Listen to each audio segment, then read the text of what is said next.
3, representing 1AA football in the Southern Conference in fine fashion. This week, the Paladins face number 4 Georgia Southern Eagles with leading rusher in all of 1AA football, Adrian Peterson. Furman at Georgia Southern coming up next on Comcast Sports Southeast.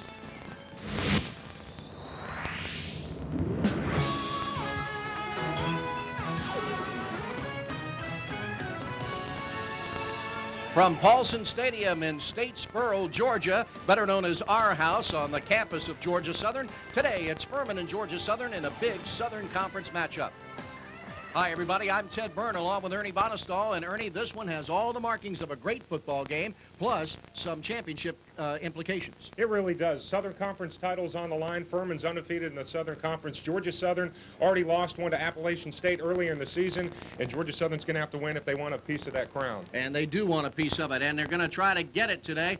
But the defenses are going to have to climb a couple of hills in the persons of quarterback. So first of all, let's talk about the Furman quarterback. Furman quarterback, junior quarterback Justin Hill, coming off a great week last week against North Carolina. He was the Southern Conference Player of the Week, only the second quarterback ever at Furman to rush for over 1,000 yards on the season, and he can do it both. He'll get you on the pass as well. And Georgia Southern senior quarterback Greg Hill, he is 26-4 leading this team. He's the only 3,000 man in the history of 1AA football, and Greg Hill will get you both ways. He'll throw it up top, loves to go to his receivers on the big plays, and he's already rushed for a lot of yards as well, so he'll get you. He's the double threat. Both of these teams have trademarks, one offense, one defense, although they've sort of switched roles a little bit. But the important thing is we've got the number 1 and number 2 running back in all of Southern Conference going against each other today. First of all, let's talk about Furman's running back. I'm really excited about the matchup. Lewis Ivory, they moved him from fullback to tailback this year, already over 1,000 yards on the season. And Georgia Southern sophomore phenomenal fullback Adrian Peterson, 24 touchdowns on the year. He added another one as a receiver. These guys accounting for 35 touchdowns on the ground. Going to be really an exciting running game. And if there was ever a guy who let his actions do his talking for him, it's number 3, AP Adrian Peterson. We'll be back with more about this game right after we take this timeout.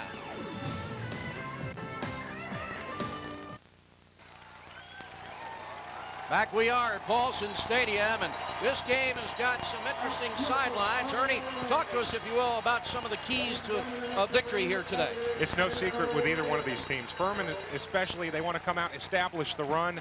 They have got to establish the run, eat up a little bit of that clock. They want to limit the Georgia Southern big plays.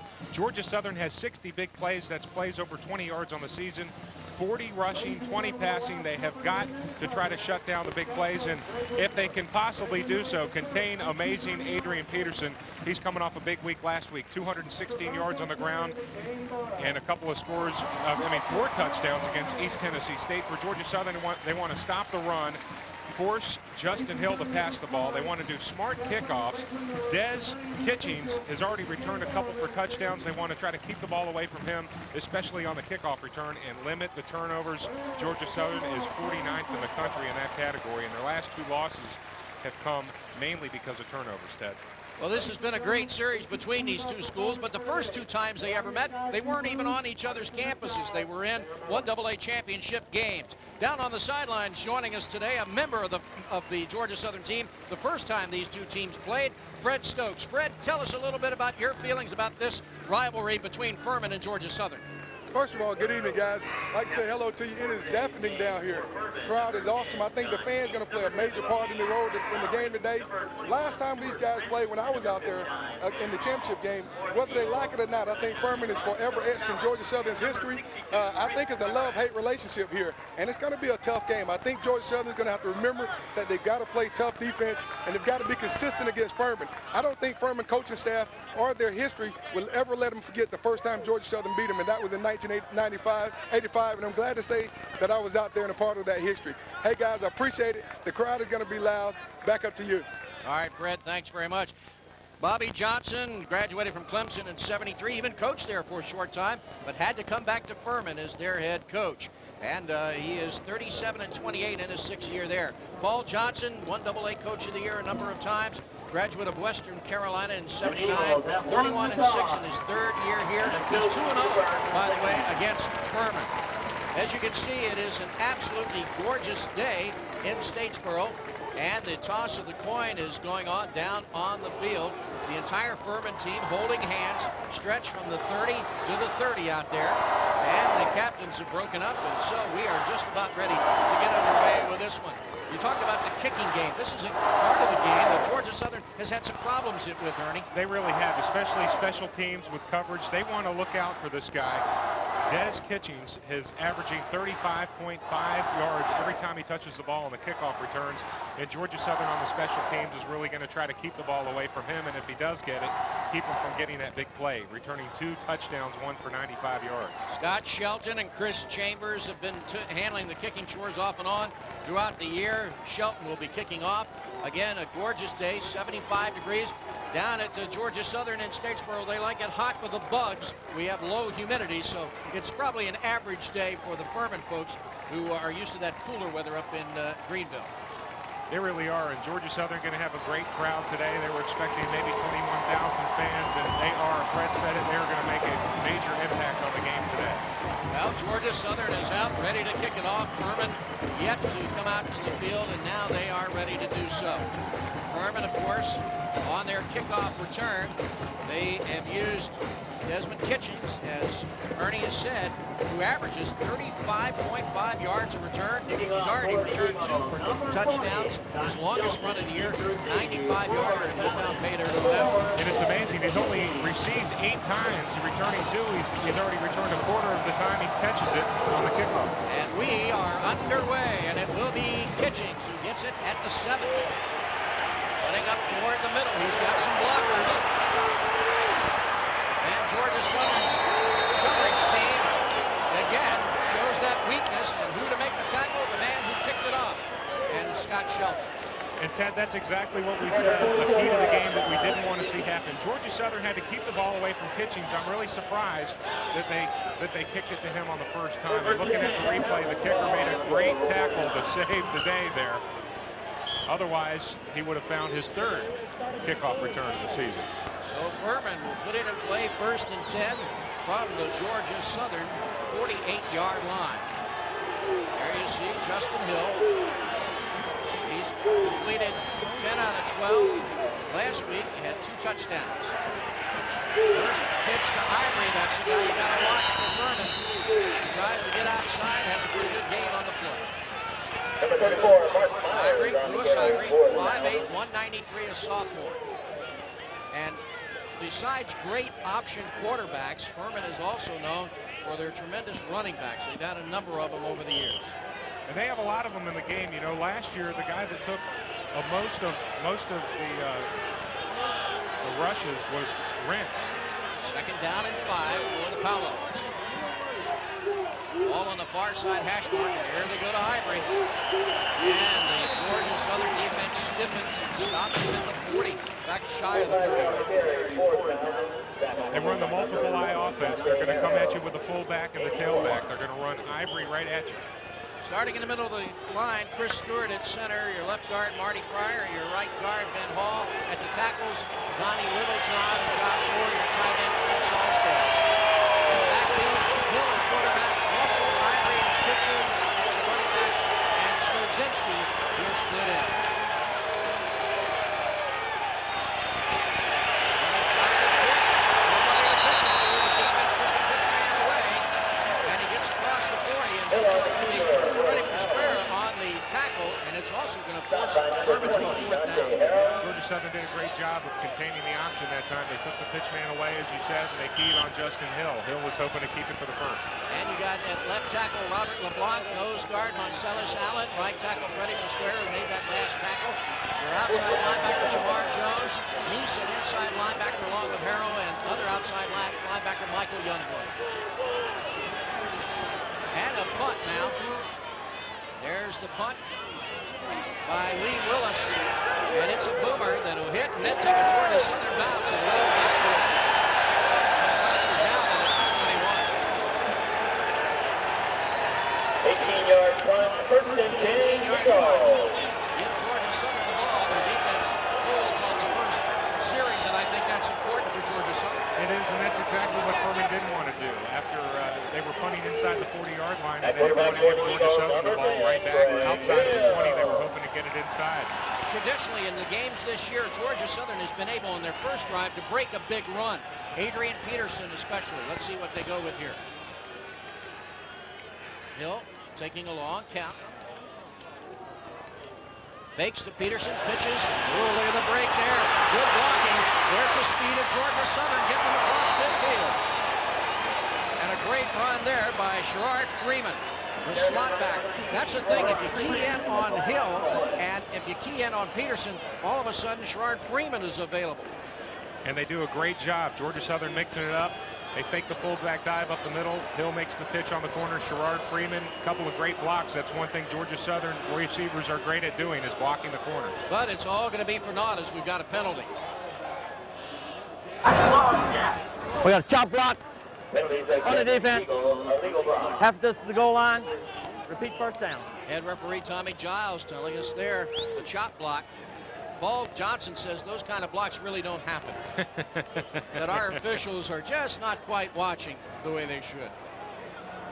Didn't get a chance to see the replay. A lot of times that's the wide receivers in the open field. Watch the chop block right there on number 90. Just took his leg right out from underneath him on the side, and that of course is to prevent serious knee injuries to the football players. Bobby Johnson liked the call. So Georgia Southern deep in a hole. Hill starts one way, goes the other, trying to get outside, weaving his way up to the 15.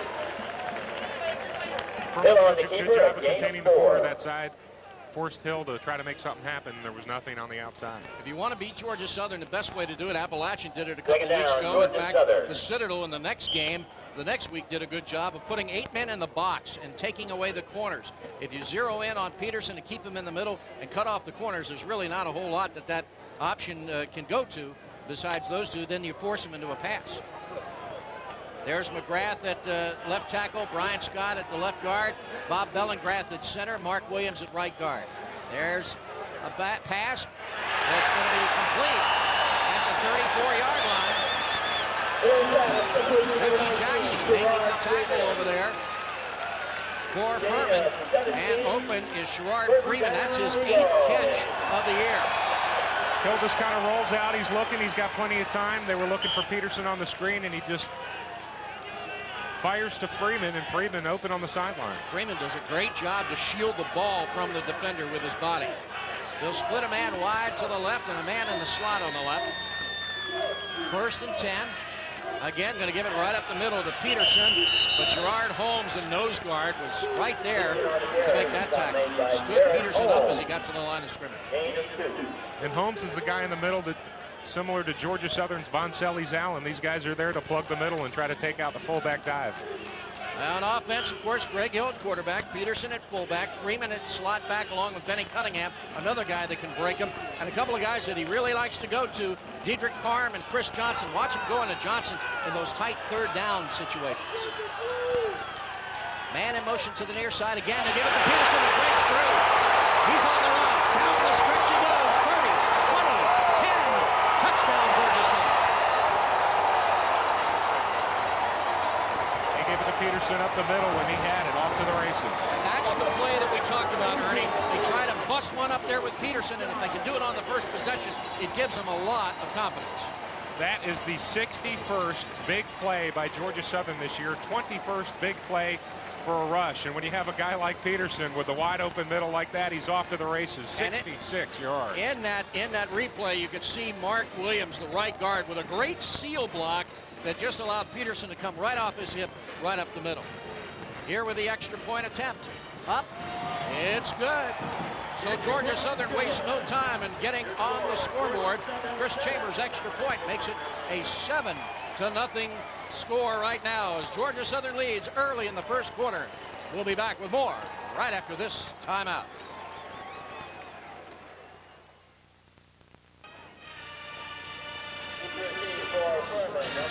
Georgia Southern leads 7-0. They waste no time getting on the board. Ernie, about that drive. 4 plays, 79 yards, 2:20 off the clock, capped off by a 66-yard touchdown run by amazing Adrian Peterson, 25th rushing touchdown of the season for him. And his longest touchdown run of the year is 73 yards. Here comes a short kick that'll be fielded at the 26 and dropped there immediately.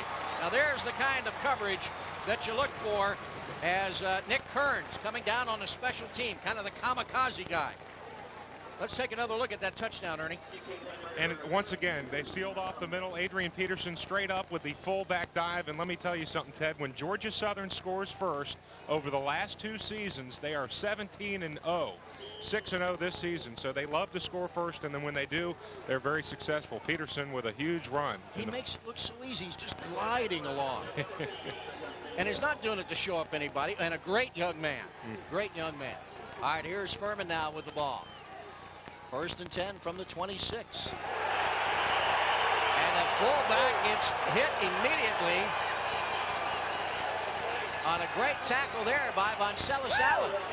That's what you need to try to contain the multiple I formation is pressure up the middle, and Voncellis Allen, senior nose tackle, gets there just about the same time the ball does. And nose tackle is the word for it. He stuck his nose right up into the running back's headgear. So a loss on the play of about 2. Allen is the senior leader of this team. And today, a $10,000 donation's been made to the scholarship fund of Georgia Southern in his name. Now Furman faced with a 2nd and 12. They want to try to go to the air with a screenplay. And a great play there by Jason Neese, who fought through a block to get up there and make that tackle, number 31. Hill was looking deep. He was looking at the receivers. Georgia Southern had nice coverage. Didn't have anywhere long to go, so he went out in the flat. And Neese came up and made a great tackle. That's what you're going to have to make. They're going to try to go to the running backs coming out of the backfield. And there was a lot of pressure on the quarterback, Justin Hill, then, too. A lot of coaches say even if they complete the pass, if you make contact with them, it'll make them think next time. Now they're going to run it out of a shotgun. 2 men wide to the left. 2 men wide right. Dropping straight back to pass. Going to let it go over the flats. It's complete. And a big gain for Furman here as they get into Georgia Southern territory. James Thomas on the catch. That's he's got 1 TD catch to his credit so far this year. He is a redshirt freshman. And watch the replay. And they ran Thomas in a drag over the middle, and Thomas was wide open. They ran him underneath with 4 receivers, and Ryan Haddon making a great tackle. Had to ride him down. Looks like a rodeo. Rode him. 8:33 to go in the first period. Georgia Southern leading 7-0. Furman on the move. Ball on the near side hash mark. They'll go to the run. Ivory trying to go off between the right guard and right tackle, and the defense stacks him up there. Coming in is R.K. Thompson, a free safety to put a stop on him. Jason Neese came in to help out. Leads the team with tackles. Plug the gap on that one. Ivory averages 6 yards a carry and 137 yards a game. He's, as we said, number 2 in the conference in rushing behind Adrian Peterson. Let's see if they go to the tailback again. Justin Hill. Long count. Now he sees something he doesn't like and he wants to call a timeout. Suddenly, he didn't like what he saw on offensive lineman and what the defense was showing him. So, at 7:48 to go in the first quarter, it's 7-0 Georgia Southern. We're back after this. A campus feature and a women's basketball preview.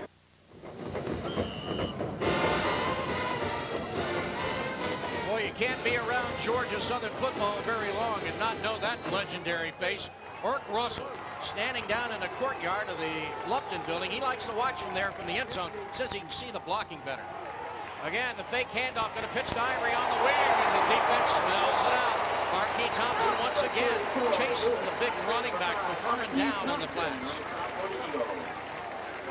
R.K., who started off his freshman year playing basketball under the knowledge that he could play football his second year, has really done a great job at that free safety position. He's an athlete. Came up, made the nice tackle with a little help from Ryan Haddon. Here's R.K. getting his directions. Now out of a shotgun, Furman will run. With a running back standing right next to him. Stuart Rentz.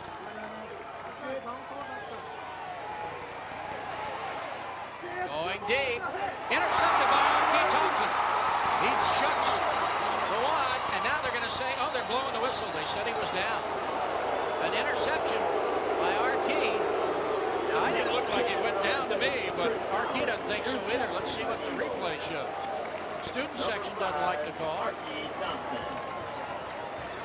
And here's Hill. He had some time. He was looking back, and he wanted to go up top deep, hung it up there. Maybe even didn't even think Archie was that far back there. Archie came over and made the play.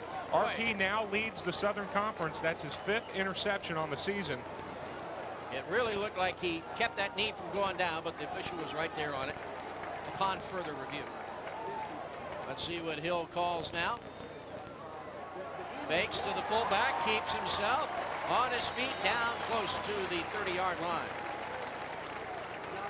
Greg Hill on the keeper for the Eagles. Ryan Connor, the defensive tackle for Furman on the stop.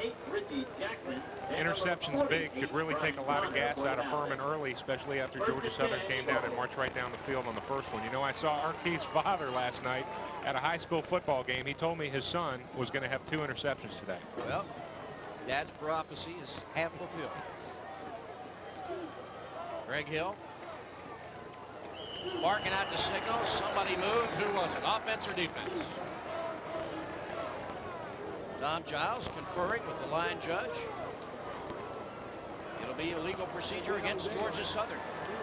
6:32 to go here in the first period. Georgia Southern up 7-0, but they've already got a turnover. Dead ball foul. False start on the offense.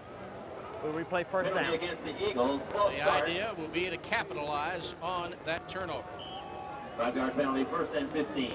So it's now 1st and 15 for Georgia Southern. Temperatures in the low 70s here at kickoff time. Not a bad day in the borough. They'll split a man wide to each side. Man in motion to the near side. They give it to Peterson. He'll bounce off of one blocker and then get wrapped up by Gerard Holmes. Nose guard. Adrian Peterson. Pick up of a couple on the play. Georgia Southern's going to give it to Adrian, see what he can get up the middle. That'll open things up for what they hope on the corners outside. And the man lately that's been open for some passes has been Adrian Weathers, number 13. He's been burning the defense's wall. Man in motion to the far side. Hill keeps, cuts up, and gets to the 30 before he's knocked down. Good defensive play over there by Furman's left side of their defense. Georgia Southern in the lead, 7-0. Guy you're going to see, Will Bouton, the linebacker for Furman, going to be making a lot of tackles. Has 88 coming into the game. Leads the team in tackling. He's all over the field, and they have a couple of really tough safeties. Derek Owens, a wide receiver, checks in with a play. Dedrick Parham comes to the sidelines. 3rd and 10. Hill back to pass over the middle. Completed the 40. He's got a first down, and the pass is complete to Benny Cunningham. That is his 2nd catch of the year, and it came at a great time for Georgia Southern. He has a pretty good average. First catch was for 26 yards. This one for a first down. Greg had some time. Nice throw. Fires over the middle and hits Cunningham right at the 40. Yeah, and there were 3 Furman defenders right there around him. Cunningham, a senior, 5'11", 199, the slot back. They're going to split Dedrick Parham wide to the left and a trips formation to the right.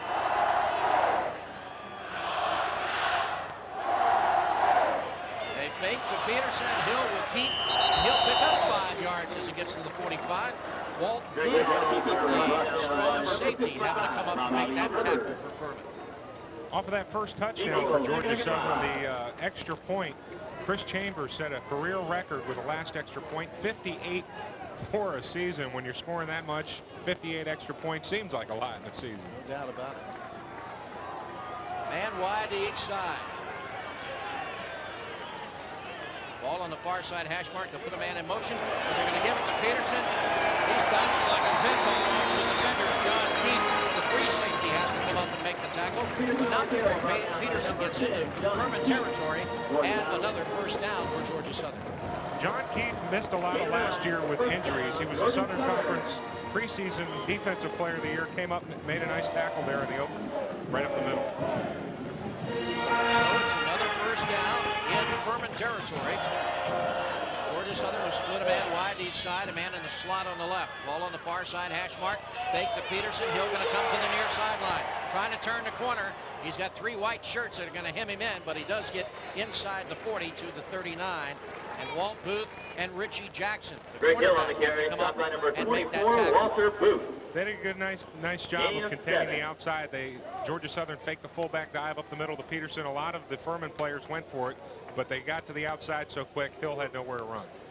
When you look at Greg Hill without all the battle armor on, his legs are very, very tiny, but Paul Johnson has a tremendous amount of respect for Hill and a lot of courage in that young man, the way he runs this offense. Again to Peterson, who stumbles his way for a first down. Inside the 35, Will Bob, the linebacker, coming up to make the tackle. And Marion Martin got a piece of him. Marion Martin was actually pancaked on the ground, and he was able to get a hand on him. You see right there, Marion number 12, and then he got the help from Booten, the linebacker. Reaches up to grab that shoestring. I tell you, one guy does not bring Peterson down. It takes a lot more than that. Chris Johnson going to go wide to the right. Ball on the near side hash mark. They fake to Peterson. Hill going to keep it. It stopped short of the 30 at about the 31. Pickup of about 3 on the play. Bobby Johnson trying to figure out how they can stop this offense, get back on track. He'd hate to see Georgia Southern take that turnover in. Bobby, one of the finest defensive coaches for years in the Southern Conference, left Furman, went to Clemson, where he graduated, of course, and then came back and took over the helm from Jimmy Satterfield.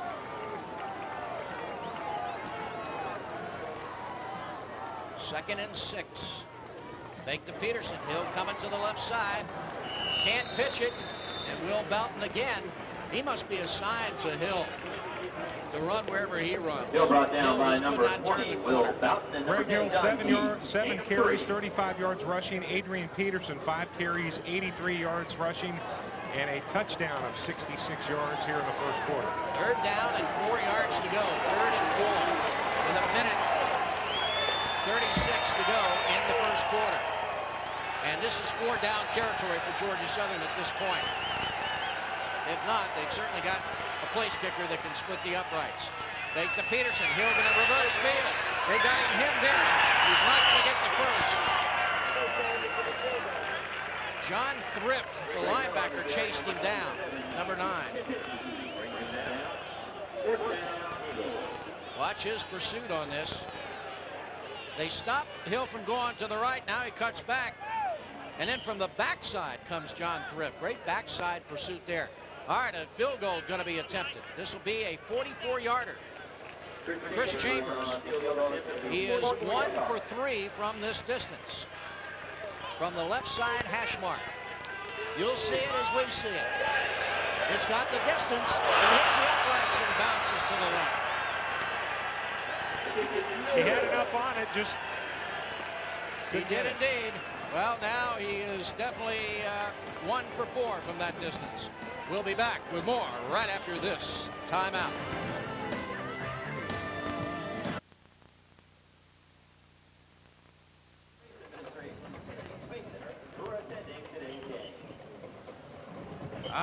Being on the hill at Bar House. Youngsters enjoying the Southern Conference football game. They like to slide down the hill on boxes. Here's this field goal and an attempt that just hits the uprights and bounces to the left instead of bouncing to the inside. He nailed it. All right, Furman with the ball now. They take over after the missed field goal. The pitch. They got some yards. He steps out of bounds close to the first down. And Kitchens, number 4 on Kitchens the on the run. Kitchens is a dangerous guy. He's dangerous not only on the kickoff return like we saw for the first kickoff of the game, but the flanker has 4 rushing touchdowns, 4 receiving touchdowns, and 2 on the kickoff return. He's pretty dangerous. Georgia Southern unable to capitalize on the interception by R.K. Thompson. That's something I know they'll look at. Georgia Southern's Chris Chambers now 2 of 7 beyond 40 yards. First down for Furman from the 43. Looking to pass. It is complete. catch is on Smirzinski. He's got one touchdown pass to his credit, but that one's good for a first down. And next to Kitchings, he's the guy they're going to go to. That's his 19th catch of the season. He had 222 yards come into the game, and he came back on a route, made a nice catch. Smirzinski, a junior, 5'9", 183 pounds. They're going to split. Kitchens out wide to the right in the I formation in the backfield. Hill with a long count. Fakes, pitches. Can they turn the corner? Yes, right. It's outside.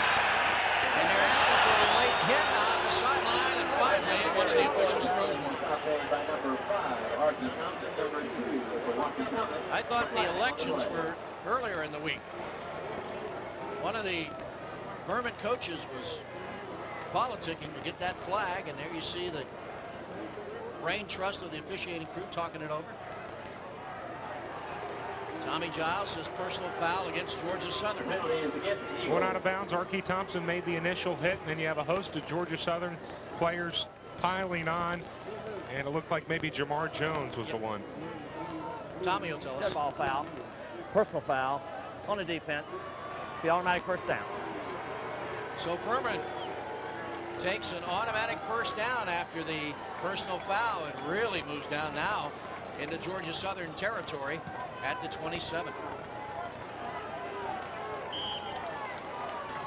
So Furman getting a little help via the penalty. The closing seconds here of the first quarter. Georgia Southern leading 7-0. Hill on the handoff, trying to go to the right side to block Russell. And the defense says no, sir. Defense came up and swarmed him. Handoff to Russell off the right side, and he had nowhere to room. Michael Youngblood in on that tackle. And the clock is showing 3-0, so the first quarter is now history. And after 1 quarter of play, it is Georgia Southern Eagles 7. The Furman Paladins nothing. Back after this.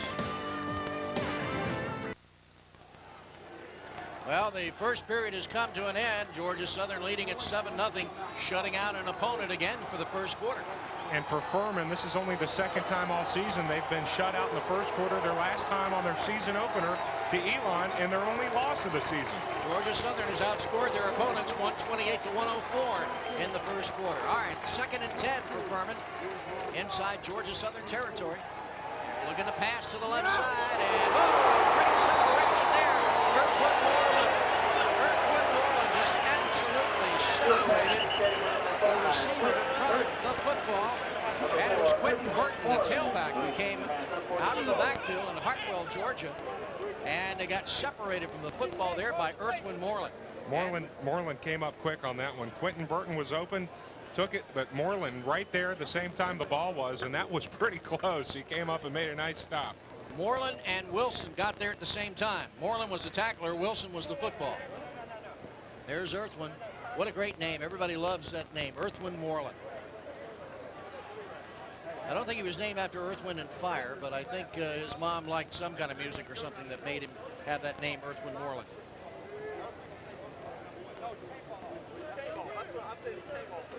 And it was, in fact, Earth, Wind, and Fire that his mother liked. And there was an article that came out in one of the sporting magazines last year prior to the season. He had one of the top 5 greatest names ever in college football. Robert LeBlanc, the defensive tackle for Georgia Southern, is down on the turf right now, being tended to. LeBlanc, 6'1", 244 sophomore out of Hinesville. The doctors are out taking a look at him now, and he appears to be okay. Is they going to help him up? That's always a good sign. Favoring that right leg a little bit. I always love how the smallest guys on the medical staff help the biggest guys on the football team off. Paul Johnson, very relaxed on the sidelines. Very seldom does he get too upset. There's LeBlanc being helped off. Out of Hinesville, Georgia, Bradwell Institute.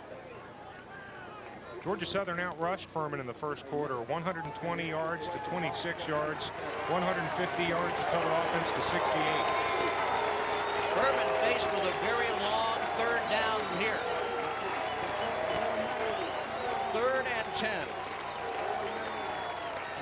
moments of the second quarter. Out of the shotgun. Hill indicates he's ready for the ball, gets it, drops straight back to pass. He's got pressure now, he's got to run, and he's got a ton of real estate on the right side. He's going to run out of bounds at the 11.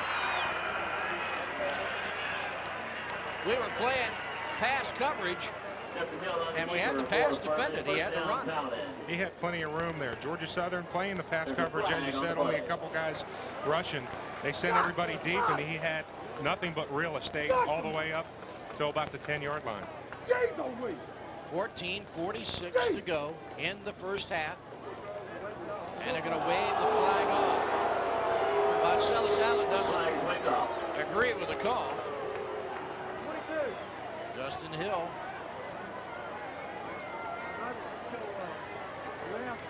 Telling his team, get up there and let's get ready. They thought there might have been a penalty against Furman, but then it got waved off. Bobby Johnson says that's okay.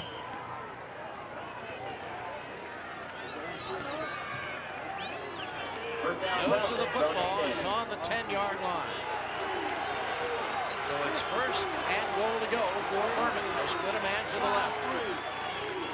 Kitchens. They're going to hand off straight up the middle to Russell. Russell down close to the 6-yard line. They like to get it to Russell once they get in the red zone. He's the big fullback, ball control. He already has 8 touchdowns on the year. 222-pound junior. Marcellus Allen. Marcellus Allen on the stop.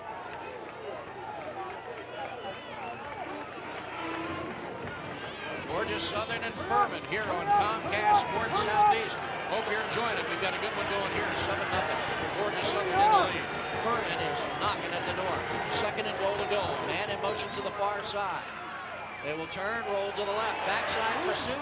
They will nail it, but that pass is complete in the end zone to Graham Hunter. Touchdown, Graham Hunter for Furman. His first touchdown catch of the year. Touchdown, Furman.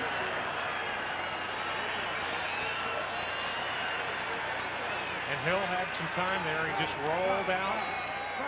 Then in the back of the end zone, I think it was Trent Sansbury, the big tight end, making the catch. You're right. They've had a number change, and it is Trent Sansbury.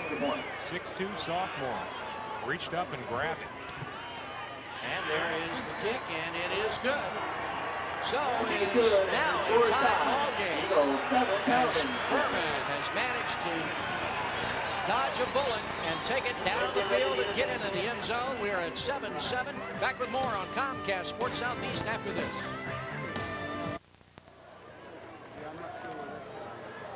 We are in the second quarter, and it is a 7-7 ball game. Georgia Southern got on the board first, but Furman took that drive. Ernie?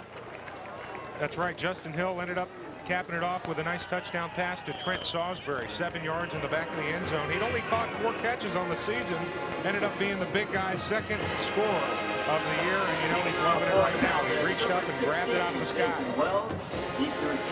So Furman will kick the ball off to Georgia Southern. It'll be Jason Wells handling the kickoff chores, and he will boom one. That'll be caught at the goal line. Coming out to the 10, to the 15, and all the way up to the 28. Earthwind Moreland on the return. And that last Furman touchdown drive, 8 plays, 73 yards, 143 time of possession. Well, Georgia Southern, if they want to win this ball game, I think have to come right back and answer that score with one of their own. The ball rests shy of the 29-yard line of Georgia Southern. They'll split a man wide to each side. They will fake up the middle, pitch it to Cunningham, trying to turn the corner and can't.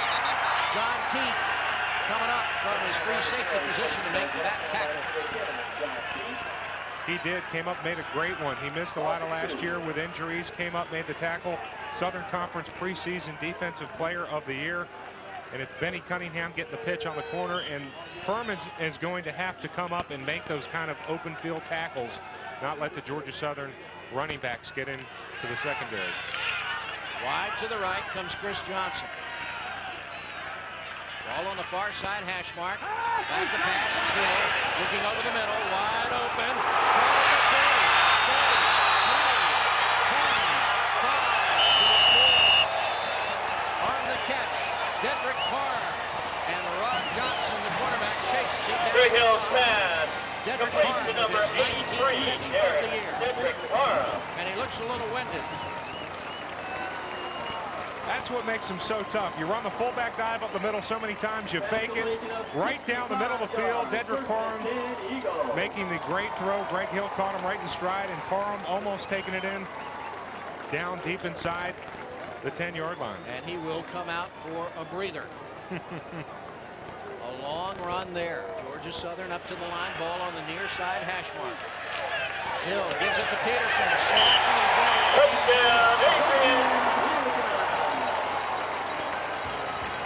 We said it was important for Georgia Southern to answer the call. And they certainly took it down the field in fine fashion.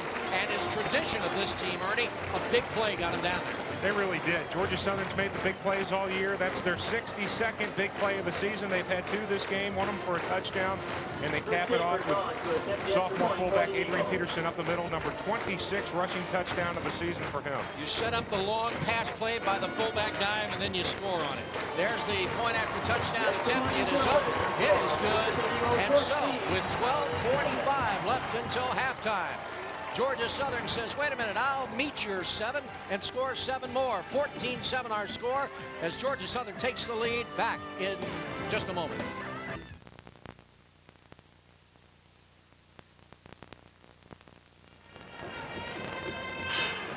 The Eagle looking rather smug there as Georgia Southern has taken the ball up the field and scored and leads 14-7. How about that drive? That was a great drive for the Eagles. That huge pass set up by the fullback dive, and the fullback dive ends up capping off it. And here is the kick that'll go 8 yards deep in the end zone. Furman decides not to run it out. Kitchings deciding he is not going to run the ball out as he dropped back and took a knee.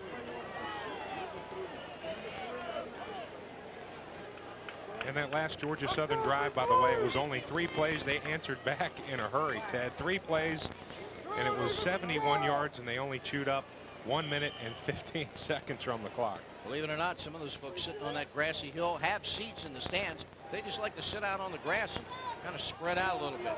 Now let's see if the defense can stiffen and hold Furman. Got a man split wide to each side. Justin Hill with the ball in the middle of the field. Takes that handoff, rolling to his right.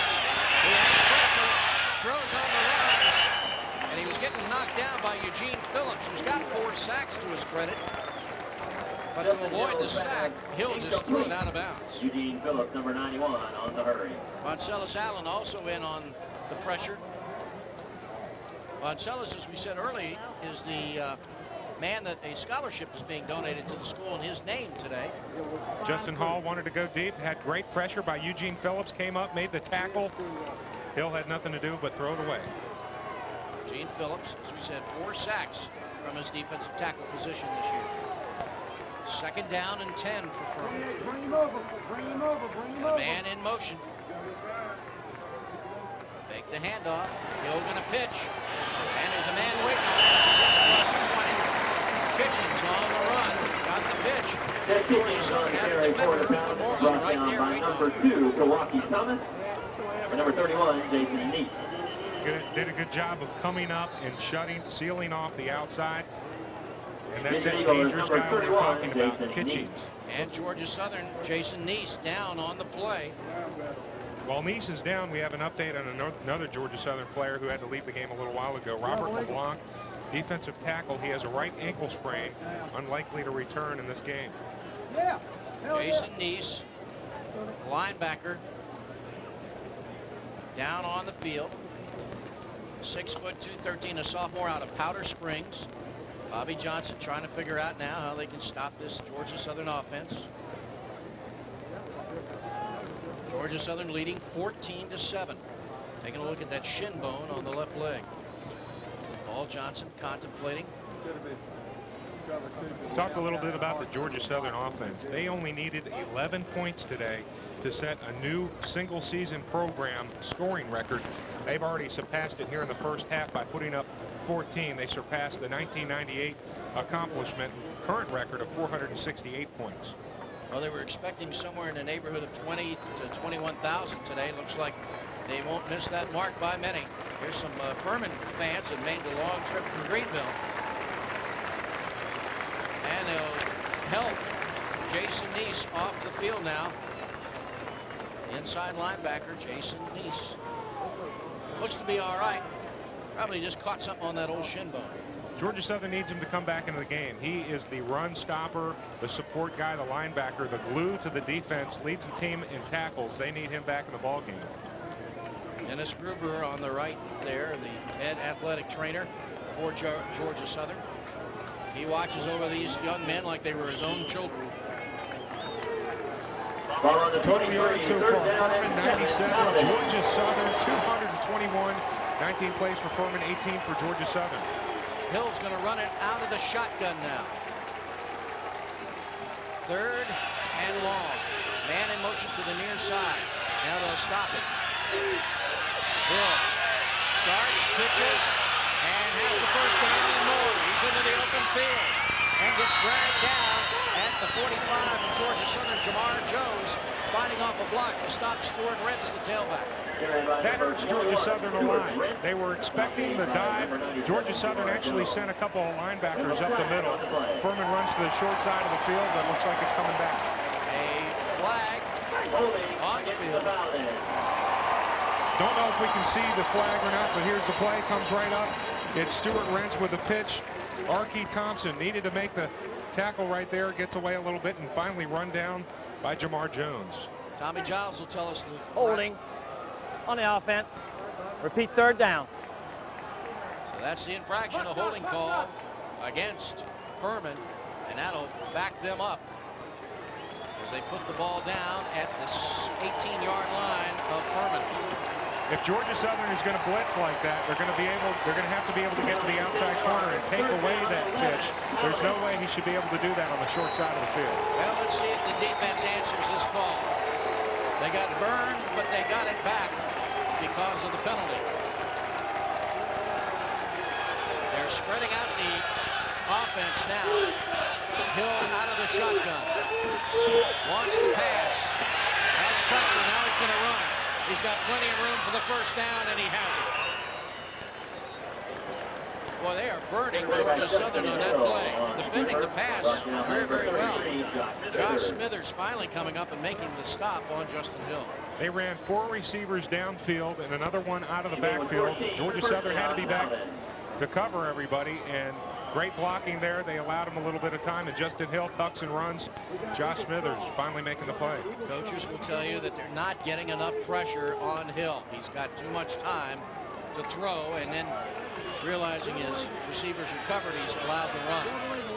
A man split wide each side, high formation, and a pass. Got a man at the 48, Kitchings, who just came from the left side, Ernie, and just on a slant. And he just stepped back in the pocket and threw it. Threw it out there for him to run underneath it. Kitchings has 4 touchdown catches to his credit. He got behind the defenders on that one.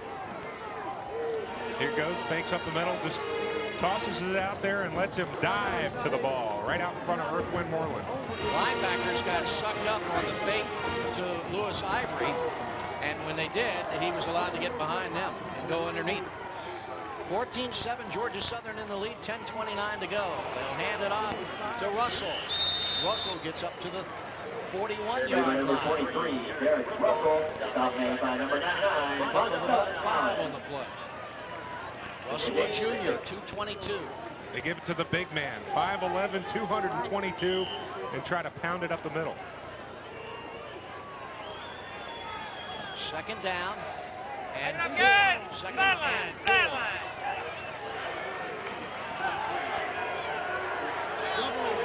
Furman out of the I formation. And split wide each side.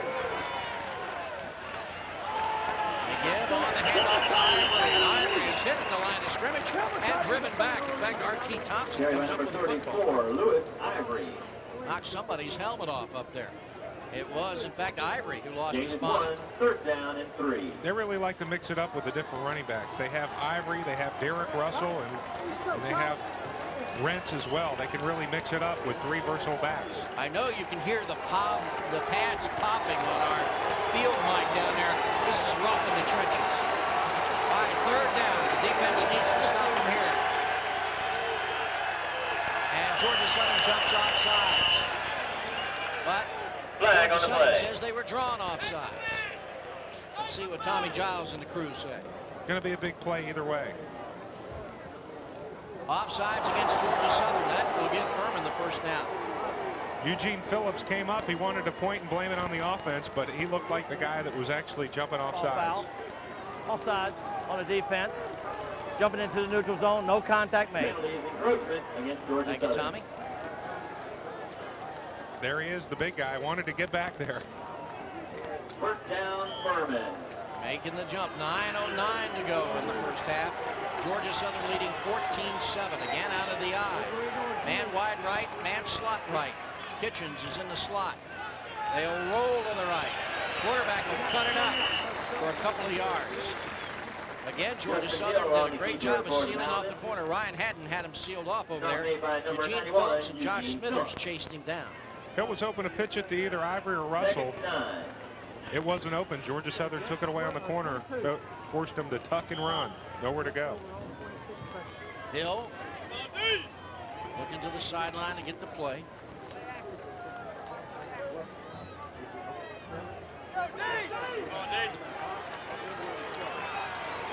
If you look so far, Justin Hill, the battle of the 2 Hills, similar yardage.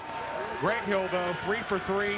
Justin Hill, 1 touchdown. And off to Ivory, trying to go right side. He won't pick up many yards on that carry, maybe about 2 or 3 as he gets to the 32-yard line. Jamar Jones, number 97, the linebacker, making the tackle. And so it is 3rd down. 3rd and 7 for Furman. They're going to make some wholesale changes here. And the Georgia Southern fans wanting their defense to get tough and get stiff. Another big 3rd down play. Furman doing well on 3rd down conversions. They'll run it out of the shotgun. They've got that offense spread. Got to get pressure on Hill or he'll run again. And here comes pressure. Jamar Jones along with Michael Ward came roaring in from the left side. Michael Ward has been a pleasant surprise for this Georgia Southern team. A true freshman. He's a freshman out of Savannah, Georgia. Hill had nowhere to go, and he was dragged down by Ward. He comes off the corner, and that allows Phillips to get to him, or Jamar Jones to get to him. So timeout is called by Furman as they want to talk it over as it's 4th and 8 yards to go. Georgia Southern leading the Furman Paladins 14-7. We're back with more on Comcast Sports Southeast after this timeout.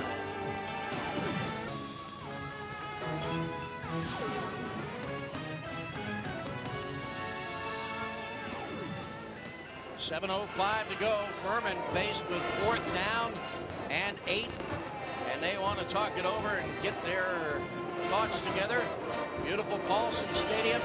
Goal by Herc Russell. The most beautiful little place in the world. That's right. And we saw Herc enjoying the ball game. Likes to watch from the end zone. Band over there. Got everybody rocking during the timeout. Here we go. Out of a shotgun formation again. They better get pressure on Hill, or he'll run the ball for the first. They fake a stunt. Now they're coming in. They've got pressure. He's throwing from a down position. Are they going to give him the catch? Jamar Jones was putting the pressure on him. Let's see if they indicate a catch. No indication being given yet. They'll stop the clock. No indication yet being given as to whether or not it was a catch by Kitchings. But apparently they're going to spot the ball and measure for a first. Kitchings saying, wait a minute, I was further up than that. And it's not enough for a first. Georgia Southern really got some help on the spot there. It was definitely an eagle spot. They got good pressure, though, on him. There you see from behind. Good pressure. And, oh, did he catch it? The ball looks like it's rolling around down there. It was close. But and that takes a lot of gas out of Furman. They're driving. They're in Eagle territory. They're saying, hey, it's 4th and 8. We don't care. We're going to ram it down your throat. And they're stopped. Time of possession, Furman still out ganging Georgia Southern, but not by the score clock. Hill coming to the right side, has some blocks across the 30, down to the 34. John Thrift on the tackle. That's why Greg Hill he's got that speed, he's deceptive, those spindly little legs. But there's a lot of strength in those small, tiny toothpicks. This is senior year. Nobody took the loss in Chattanooga any harder than that young man right there. He got off the bus once they got back to Statesboro, still crying, still upset, still feeling he was responsible for the loss. They to Peterson. Hill again. Single-handedly the defense for a big game. Marion Martin, the linebacker, has to come from behind to catch him and bring him down at the 46. Everybody went for the fullback that time. Peterson took the ball outside. He could have either kept it himself. They fake it to Peterson up the middle. It's nothing but Hill and Freeman. And Greg crosses the 50 with a tuck and run. Peterson gets the Salesman of the Year award on that. He sold that run. 6 minutes to go in the first half. And wide to the left. And in motion to the near side. Now they'll stop him. There's the snap to Peterson. He bullies his way deeper into Furman territory at the 37. John Keep, the free safety, making the tackle. Ted, there must have been at least 3 Paladins that had their hand or finger on Peterson on that run up the middle, and he just bowls and drives the legs and keeps going. Lowers the shoulders, gets into the secondary, and that's where he's dangerous. Well, certainly Georgia Southern fans, something to cheer about every time Adrian gets his hands on the ball. 5 1/4 to go. In the first half, Chris Johnson wide to the left and in motion to the near side. Again, straight ahead to Peterson. Eating clock and getting down to the 33 and a first down for Georgia Southern. Adrian Peterson, gain of 4, first down, Eagle. They want to eat a little bit of the clock up on this drive, too. There's 5:15 to go before the halftime. They have a 7-point lead. They'd like to chew up the clock a little bit and score. And then when Furman gets the ball back, maybe they wouldn't have enough time. But the ground game so far, Georgia Southern is one of the keys that we talked about going into the game, almost 100 yards rushing more than Furman. And Peterson again on the carry, straight ahead to the 30, a pickup of 3. Number 3 gets 3, and that's what you like about Peterson. He just gets up and goes right back into the huddle. They call his number, and he'll smash it ahead again like a battering ram. Tackle made by number 90, Jared Holmes. In the keys, we talked about Georgia Southern stopping the run. Both teams trying to establish the run. Georgia Southern so far has done a pretty good job of stopping the run. Furman, on the other hand, has not stopped Georgia Southern. Well, you see why Peterson is the #1 rusher in all of 1AA football. And in motion to the near side. They fake. Hill wants to pass. Looking over the middle. It is touchdown, Georgia Southern. On the catch. Hill.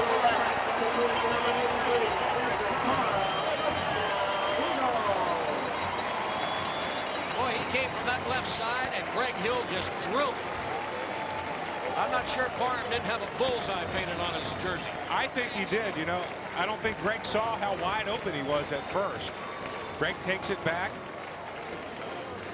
Parham is nothing but wide open in real estate. Greg actually threw it behind him just a little bit. He came back to the ball, got by the defenders, and got in there for the touchdown. He's having a big day. Well, if you're going to make your first touchdown catch, you might as well make it a good one, and it was. There's the extra point, and it's up, and it is good. With 4:16 remaining here in the first half, Georgia Southern leading by a score of 21-7.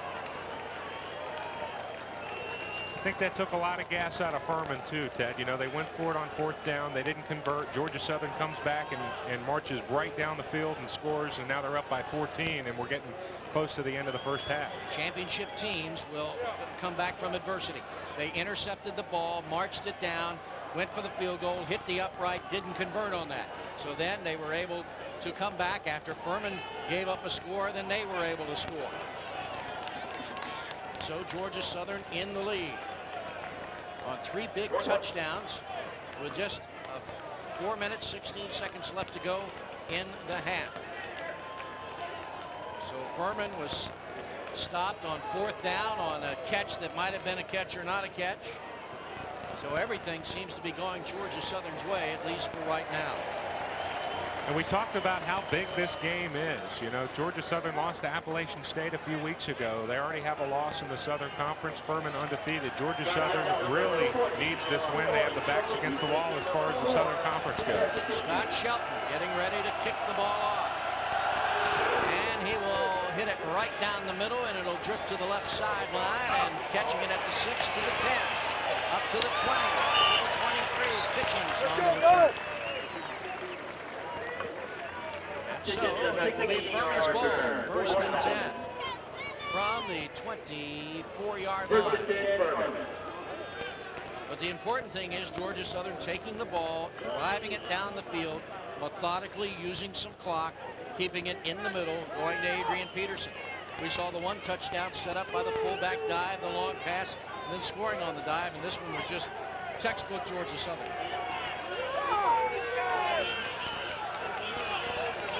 Adrian Peterson on the afternoon, Ted. We talked about the consecutive 100-yard rushing games. He's now, it was at 24 consecutive 100-yard rushing games. It's now at 25. 9 carries, 103 yards, and 2 touchdowns. And it's the first touchdown for Parham, as we said, on the season. And Furman has called a timeout with 4:07 to go, as they didn't like what they saw, and they decided now to spend a little time getting their thoughts together. Paul Johnson feeling fairly confident on the sideline there. And there's the folks sitting on the hill. If they don't bring blankets, they bring box tops and slide down there. Bobby Johnson trying to talk to his defense, and that's his genius. He was for many years thought as one of the greater defensive coaches in the Southern Conference. There's a young man there now going to try the old box technique. Back to the offense. Hill fakes, wants to pass. And the senior nose tackle, Von Sellies Allen, came up and made the hit of Hill. Hill actually had a receiver. He had Kitchens open downfield. Kitchens turned around and did a hook. Hill would have had him if he would have possibly gone deep, but he didn't have the time because Allen came in there and stuck it on him. And Michael Youngblood there, number 41, almost caught the ball, got his hands on it anyway. 2nd and 10 for Furman. 4 minutes to go in the first half. They split the backs. Back to pass over the middle. It's complete at the 34, all the way up to the 40 to Sansbury. And he's alone, 6'2", 236, and a 1st down. He's like a dump truck with the ball over the middle, and he just wants to plow everybody over. There you see. Hill drops back. He's got the big man over the middle, and he just looking to hit somebody, and finally Arkie Thompson comes up and takes a little ride. So it's a 1st down for Furman. Back to pass again. And the receiver falls down, and the ball is just thrown away. Arthur Morgan defending Kitchens. And Kitchens just slipped and fell. And a hold is the call against Furman, I believe. Nope, tripping.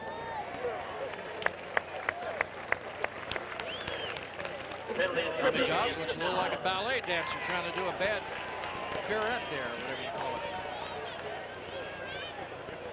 Paul Johnson saying that's the way to make the call. Bobby Johnson said, wait a minute, what are you doing? You're killing me. Or tripping foul against the offense. Repeat 1st down. 3:37 to go in this ball game. Georgia Southern 21, Furman 7. All of this for a share of the conference championship.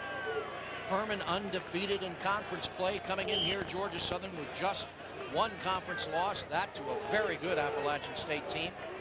Furman coming in very confident after their big win last week over North Carolina, a Division I team. That 15-yard penalty kills him right here.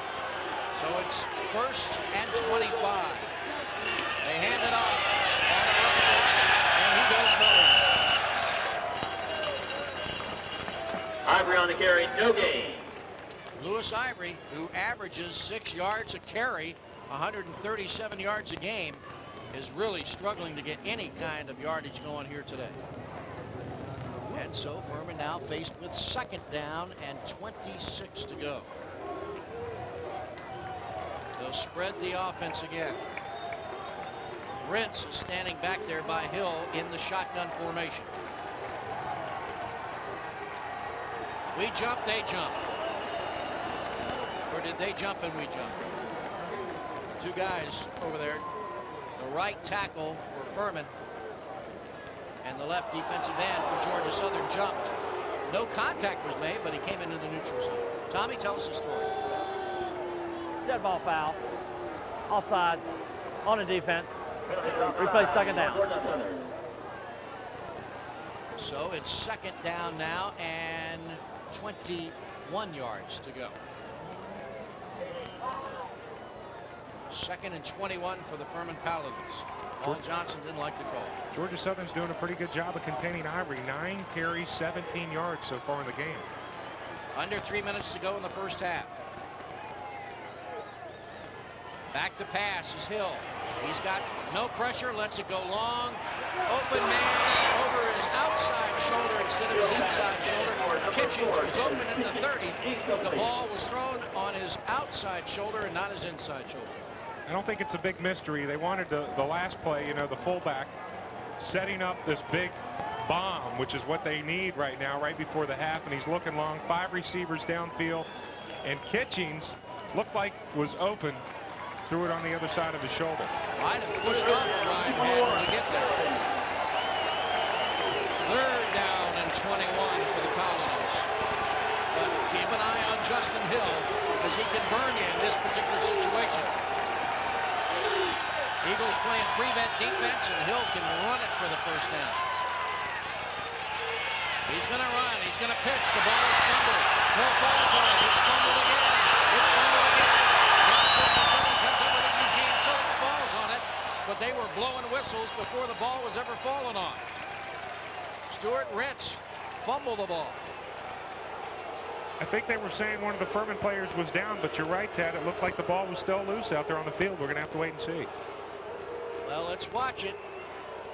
There's the pitch, and it wasn't a bad pitch except that it hit him behind, and then it fell on it. Okay, there. It was indeed Hill that fell on it and was down, but the ball was squirting out. Yeah, it looked like it was still loose. Awfully quick call, but Furman still has the ball, but they've still got to punt it now as it is 4th and 21. Not much pressure, not a great kick. It hits on the 45, takes a Furman bounce to the 40, to the 35, and that's where it'll be touchdown. So Georgia Southern will put it in play 1st and 10 from their own 35 with a minute and 43 to go in the first half, leading 21-7. Shot from the Lupton building, the end zone there. Majorettes getting ready to perform here for the crowd at halftime. Paul Johnson thinking about what he might say to the squad in the locker room at halftime. Georgia Southern with the ball. Got a man split wide to the left.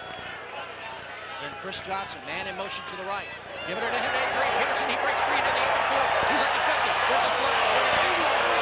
He's at the 40. He's at the 35. Down to the 32. They're going to call a hold or a clip right about midfield. Walt Booth and Rod Johnson making the tackle. Paul Johnson's got his head set off. He's upset about the call. See if we can see what might be. There's a push in the back there. Hard to see who it was on that play, but Peterson is so dangerous once he gets past that first set of line and into the secondary. Holding.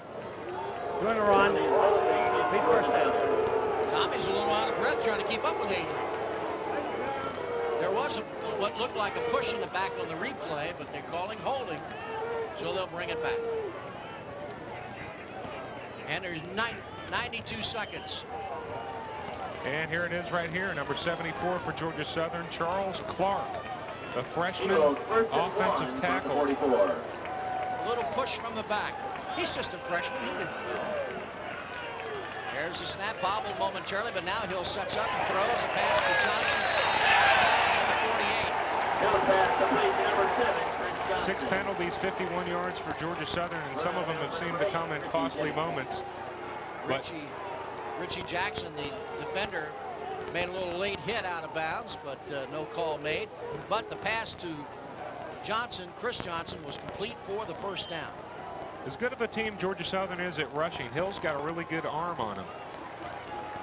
Wide left goes Chris Johnson. They might try the same play to the other side. Ball on the near side hash mark. Hill with a long count. Fakes to Peterson, keeps, tries to go left, tries to come back right, but Furman's defense knocks him down. Marion Martin, the linebacker, chased him and caught up with him along with Jason Wells.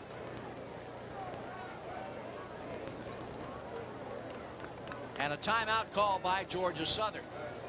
And Paul Johnson wants the entire offense over there around him. Bobby Johnson will try to come up with a defensive play here that will stop this.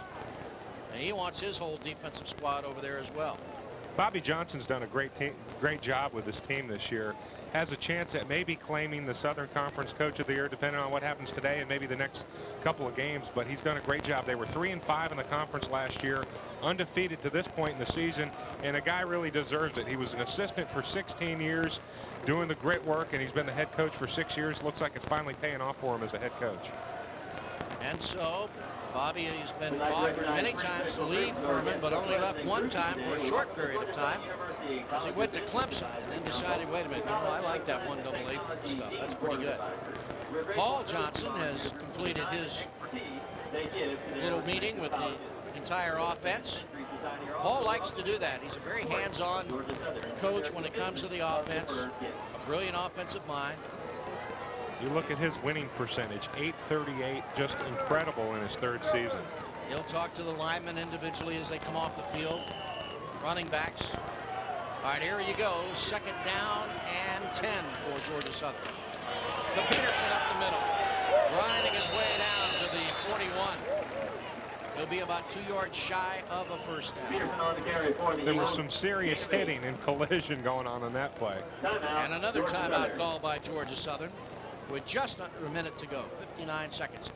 Peterson takes that licking and keeps on ticking, and he is just very, very quiet. Doesn't say much. Comes over, sits down. Now, all of the linemen say that he's very good about thanking them for opening up those holes for him, especially after a touchdown. He'll come back and speak to each and every one of them on the bench individually. And so far for him, he's having a pretty good day. 11 carries, 129 yards, and 2 touchdowns. There we go, and we're still in the first half, and we talked about it earlier, Ted. This is his 25th consecutive 100-yard rushing game.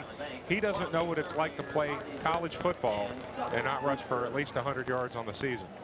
He broke so many long runs last year in upwards of 30, 40, 50, 60 yards. His average carry is 26 yards, or his longest run, I should say, at one point was 26 yards. And people were going, gee, what's wrong with Adrian? He's just not, he's just not doing it. But if he makes a short run, might be enough for a first down, or it might keep you in a ball game. But some of the fans wonder, why isn't he breaking the long one? All right, just under a minute to go. Let's see what Georgia Southern does here with the ball on the near side hash mark. Fake to Peterson. Hill keeps it right side. Cuts it. Speed cuts inside to the 10. Touchdown, Greg Hill.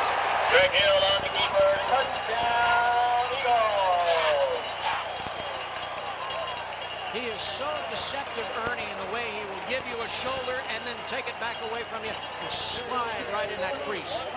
He's going to be close to 100 yards on the day now. He was at 11 carries, 66 yards, but this is why he is the double threat. We've already seen him pass today. He fakes the pitch on the outside to Freeman, and he just tucks and runs, and he makes a couple of great fakes and moves and gets into the end zone.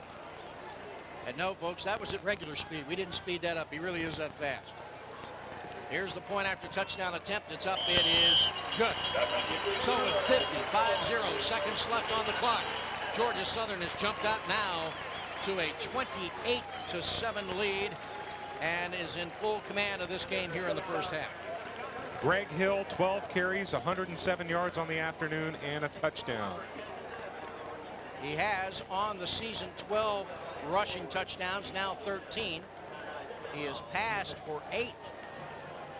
So he is on his mark. Greg averaging 7 yards a carry, 88 yards a game. And he's well over his average today. Both Hill and Peterson already over 100 yards on the afternoon, 28-7. You see the NCAA championship flags flying above Paulson Stadium. It reminds all of the opponents as they look at that how the rich football tradition that Georgia Southern has followed gives Southern boosters a big reason to cheer. And they want to add a fifth. They've been close a couple of times. Last year in the Massachusetts game, they felt like they had a really good shot, and as soon as they lost, you talked about it earlier, no one more disappointed than Greg Hill. Wanted to come back and go out with a ring his senior year. You saw Bobby Johnson talking to his defense. Here comes a kick. It'll be angled toward the near sidelines and caught at the 21, up to the 23. And a great tackle made there by Kickoff to number 2, Josh Cooper, brought down by number 23, Street Cooper. we see number 23, and that was Derek Cooper making the catch on Josh Cooper. Georgia Southern angling the ball away from Kitchings that time. It was Josh Cooper. One more look at that last touchdown. Fake the fullback dive, Freeman on the corner, and Hill makes a great move there and then just turns on the Jets' little jump there and rides them into the end zone. All right, Furman with the ball out of the I formation. Straight ahead on the handoff. Nowhere to go. Derek Russell Derek Russell is on the hemmed carry in by for the Mountain. defense. Stop made by number 33, Josh Smithers. About 35 seconds to go here in the first half. And that last scoring drive by the Eagles, 5 plays, 65 yards, and Ted, they chewed up less than a minute. 40-yard run by Greg Hill caps it off. It doesn't take long for Hill to run 41 yards, that's for sure. Clock ticking away. Furman not doing anything to stop it. Probably looking as the last play of the half here. Again, they're going to hand it off straight ahead to Lewis Ivory. Ivory gets across the 25 to about the 26, and time will wind down. And the first half belongs to the guys in the blue and white, as Georgia Southern has owned the first half as they go in to the locker room with a 28-7 lead. Back with more at Paulson Stadium after this timeout. So here we go with the second half kickoff.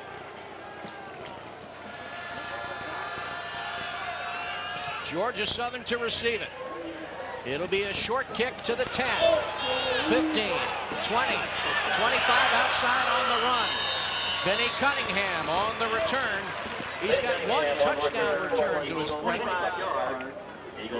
And he gets him in good field possession at about the 34. And just like there's a guy for Furman that Georgia Southern does not want to kick the ball to, Des Kitchen, Furman really doesn't want to kick the ball to Benny Cunningham, especially you talked about the one long one that he broke, and that was against Division I Oregon State for 91 yards. So it's Georgia Southern's ball, 1st and 10 from their own 36-yard line. They'll split a man wide to the left, man in motion to the far side. Going to pitch it to Peterson in the backfield. He gets a block, fights his way through a tackler up to the 42. Peterson on the carry for the Eagles. Peterson having to kind of BYOB on that one, be his own blocker. As the blocking fell apart, John Thrift and Rod Johnson fought their way through some blocks to make the tackle. And it just goes to show how tough he makes you work. It's 2-on-1, nothing but Peterson and 2 guys, and he made Thrift miss. Second down and 3 yards to go for Georgia Southern. Man split wide each side. Man in motion now to the near side again. They'll pitch it to Peterson. He might throw the ball. No, now he's going to tuck it and run. And he gets up across the 40. Pickup of about 1 on the play. They do have a play now where Adrian throws the ball. Now, had Peterson come up and actually thrown the ball, I think he would have given everybody in the whole nation a scare if they find out this guy can not only run but throw the ball as well. He wants to throw. Right there, he wants to throw. But he doesn't. No, I'm going to run with it. I don't want to upset the nation. I'm going to run with it. But they do have a play where he does throw the ball. All right, here we go. Out of the huddle they come. Chris Johnson wide to the left. Lining up on the numbers on the near side. Man in motion to the far side. Fake to Peterson. The pitch. Outside to the 50, 40. Cutting back in. Still on his feet. Bouncing off the tackle. He's down to the 10. 5. Touchdown, Georgia Southern. Sherrod Freeman, the slot back on the run. But you got to hold. A holding call against Georgia Southern is going to bring it all back. The flag sitting on the logo at the 35-yard line on the far side. Paul Johnson says, wait a minute. What was the hold?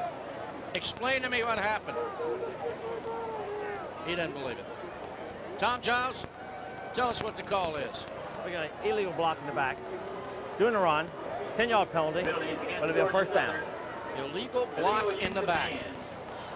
7th penalty here of the game for Georgia Southern, and here it is. Freeman has the pitch. They run to the short side of the field. He had plenty of room, and he actually made things happen. Break back to the other side of the field. We did not see the actual penalty on that play, but that really brings back the touchdown. Not making it easy for him today. Great cutback speed there by Freeman. All right, again, wide to the left comes Johnson. Man in motion to the near side. Hill with a fake to the fullback, cutting back across the green. Still on his feet, has the first down. Getting inside the 35 to about the 33.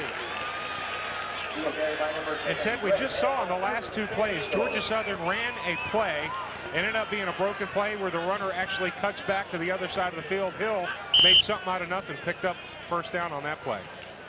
Boy, if there's anybody else on that field that wants to make it back to Chattanooga for the 1AA championship game any more than Greg Hill, I don't know who it is. They'll split a man wide to the left. Ball on the far side, hash mark. There's the handoff to Peterson, and they had him stopped at the 30, and he lunges forward to the 27. Hubbard and Jackson in on the tackle. Look at Adrian. Yeah, I'm a little tired.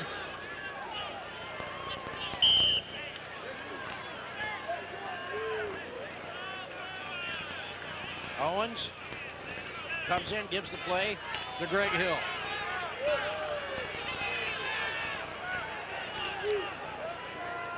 Greg Hill takes the snap. Handing it ahead to Peterson. Peterson falling forward. If you're the owner of a Lincoln Navigator license, and that'll make it close to a first down. Are they going to measure? I believe they will measure. They're just grinding it out. So they'll bring the chains out. Our sideline camera giving you the view. Stretching the chains, not a first down. Short by about a credit card.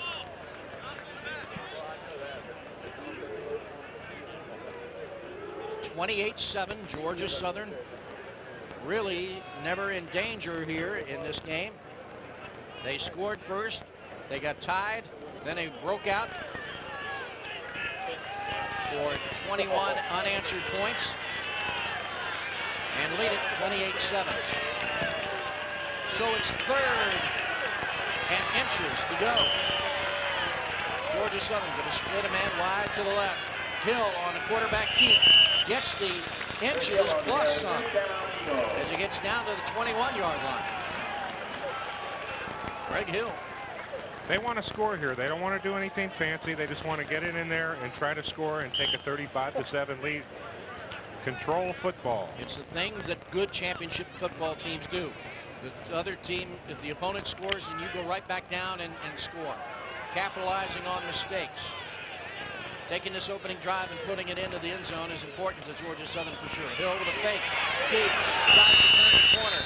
Gets knocked down by John Keat. Keith on the stop.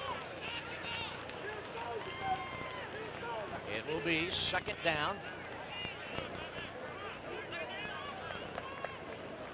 And about 6 to go or 5 to go.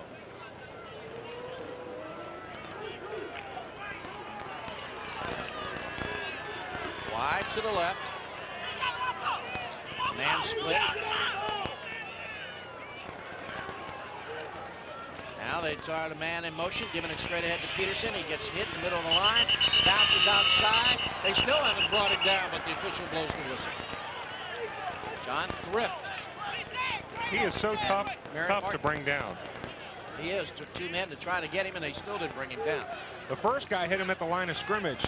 He actually wiggled his way out of that one, advanced a couple yards before they knocked him back. But he is center of gravity on him is just, that's why they call him Amazing Adrian. Chris Johnson comes in from the sidelines with the play. 10:18 remaining in the third period. Chris Johnson wide to the left. Hill on the handoff to Peterson off of left tackle. Cracks his way inside the 10. He'll have a first down. John Keith and Will Boughton bringing him down. But it took 2 of them, and he got the first down. And that's the way to tackle Adrian Peterson. Will Boughton, the linebacker, he's the run stopper in the middle of their defense, and he wrapped his arms around Peterson's ankles. That's the way you have to stop him. First and goal to go from the Furman 8-yard line for Georgia Southern. 9:50 remaining in the third period. Georgia Southern in the lead, 28-7. Again, Johnson wide to the left. Man in motion to the far side. Hill turns around, makes a handoff. Nobody there. They've got him hemmed in. He's reversed his field twice, and they'll bring him down at the 14-yard line. John Thrift on the pursuit. Greg Hill on the keeper for the Eagles. Tackled for a loss of 5 yards. Not really a whole lot there on that play. Hill kept it, faked to Peterson. He's looking to follow Peterson up the middle, and he tries to go back and forth, and there's really nothing. They did a good job of containing the outside, didn't let him break the big one. So Furman, having made some adjustments at halftime that seem to be giving the Eagles a little bit of a problem, but it's second and goal to go from the Furman 13. Hill up to the line, and a man wide to the right. Fake to Peterson, going to keep it and cut out, and the hole was huge, and Hill stumbled and fell to the ground. He saw the opening. It was huge. He could have scored on that when it was so big. Greg Hill on the keeper for the Eagles, a gain of 4. Greg thought he was touchdown bound. So that makes it now third and goal from the 10 for all practical purposes. And this is an amazing red zone statistic. 42 out of 43 in the red zone. Opponents are 18 for 48. That's almost a 98% from the red zone. And now they try to do it on third down. Ted. Looking to pass. Looking. A little screen to Peterson. He's at the 10. He's at the 5. He's out of bounds. Did they mark him out at the 5? Or yes, out at the 5. So now it's fourth and goal to go from the 5. Do you try to go in for 6, or do you kick a sure 3? He wanted to go to the end zone, didn't have anything, so he goes to Peterson on the screen, and not enough blockers out there. Adrian holding off the last minute hit. Well, one thing Paul Johnson has is confidence in his offense. He's going to let him go for it on fourth down. Worst case scenario, Furman takes over from their own 5. Chris Johnson wide to the right. Man in motion to the near side. Now they'll stop him. Another man in motion. They're trying to draw him off sides. And a delay of game going to be called against Georgia Southern. So now, do you run it, or do you send the field goal team in? You'll see Hill come up to the line of scrimmage on a fourth down and do that a lot of times. They'll try to draw the defense off sides. Yeah, illegal delay on offense. Fourth down and goal. And they'll shift a bunch of people around and that trying to draw the defense off sides. In this situation, they he'll either take the penalty or try to draw the defense off sides. It's not going to affect Chambers a whole lot. So the attempted field goal by Chambers will be a 27-yarder. It's down. The kick is up. It is good. So 8:02 remaining in the third quarter. Georgia Southern goes up now 31-7. Georgia Southern in the lead thanks to the Chambers field goal. Back with more on Comcast Sports Southeast after this. Kicking off for the Eagles, number 40, Scott Shelton. Tailgating, a big part of Georgia Southern athletics at Paulson Stadium. Some folks never make it inside the game, but they still have a great time. And the band plays on. And Eric Russell says, howdy, I'm enjoying this one. Here's the kick after the field goal. Caught at the 20 to the 25. And a nice tackle there by Georgia Southern's Lamar Rainey. Out of Fort Gordon, Stuart Rentz caught the kickoff and didn't go very far. Rainey got an arm on Rentz and didn't get very far at all. Great tackle by Rainey. So the Paladins put it in play 1st and 10 from their own 25-yard line. Georgia Southern getting the 27-yard field goal by Chambers, making it now 31-7. Hill fakes the handoff, wants to pass over the middle, complete in stride to Kitchings, and he's across midfield to the 45, and the flag flies.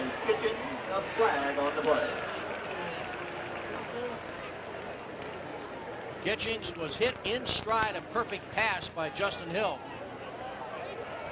And it's a penalty against Georgia Southern.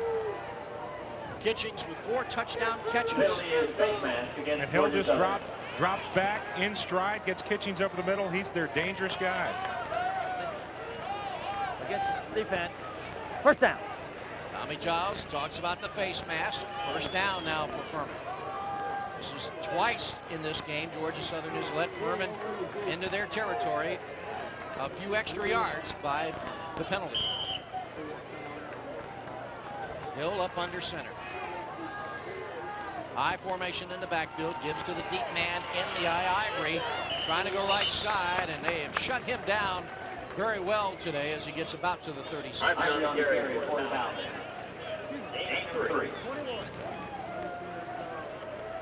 7:23 to go here in the third quarter. Georgia Southern cruising along at 31-7. For the Eagles to hold Ivory to only 17 yards on 10 carries in the first half, average of 1.7. The number 2 runner in the Southern Conference. Georgia Southern has done one of the keys to the game we talked about, contain the run. Zach Smerdzinski out wide to the left. Rolling now, stopping, wanting to pass over the middle. Pass interference will be called against Mark Thompson. As Des Kitchens was angling across the field and was wide open. And Arkey said, you know, he might catch that, so I'm just going to knock the props out from under him. I think I'd have to agree with that flag on that one.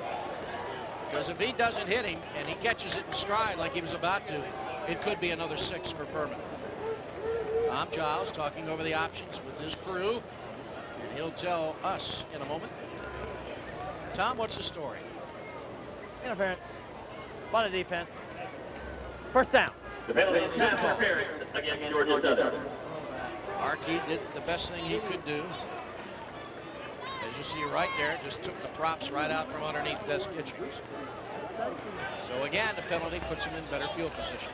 Eagles have held Ivory to 11 carries, 20 yards on the afternoon, and he was the guy that needed to step it up and help establish the running game for Furman. Georgia Southern's really done a good job shutting down the run, except for a couple of big runs by the quarterback, Hill. Smerdzinski again wide to the left. Again, the I formation. Ivory, the back man. Russell, the up man. Long count. Quarterback keeps. Wants to pass. Knocked down. Corey Middlebrooks, the linebacker, chased Hill and didn't allow him to pitch it. Trying to run it to the short side of the field. Middlebrooks gets right through there, drives his man off the end, and just tackles him for a loss. Nice play by Middlebrooks. And you can see Corey a little happy about that. Takes a lot of pressure off the secondary when you have guys like that stepping up at the line of scrimmage and drag them down. Well, the secondary's done a great job of coverage on pass plays, but that's allowed Hill to run. Got to get a little more pressure on him. Ball on the near side, hash mark, man split wide the inside. Dropping straight back to pass. Looking left. He's going to let it go to Kitchings. It's complete at the 13. On the coverage, Earthman Moreland. 5 receivers out in the flats on that one. He just dropped back and looked, see who had it, who he had open, and the guy, his main man that he likes to go to, had 35 catches before the day, and he's having a pretty good day today, is Des Kitchings. And again, no pressure put on Justin Hill. Had all the time he needed to make that throw. 3rd down and 1. Furman up over the ball. High formation in the backfield. Fake to the up man. Hill keeps it to follow the block. And it'll be close. They might even ask for a measurement on this one. Tom Giles going to eyeball it now. Tom, what's the story? All right, he says bring the chains in. So it will be a measurement time here as Furman tries to see if they can keep this drive alive. Bobby Johnson hoping that that chain is just a little shorter than usual. And it wasn't a big mystery what they were trying to do there, Ted. They had 3rd and short. They took Kitchings out of the ball game, brought in an extra tight end, their power game, and they just wanted to try to ram it down their throats for a first. It's 4th down. You saw Ryan Haddon say no. All right, Bobby, what are you going to do now?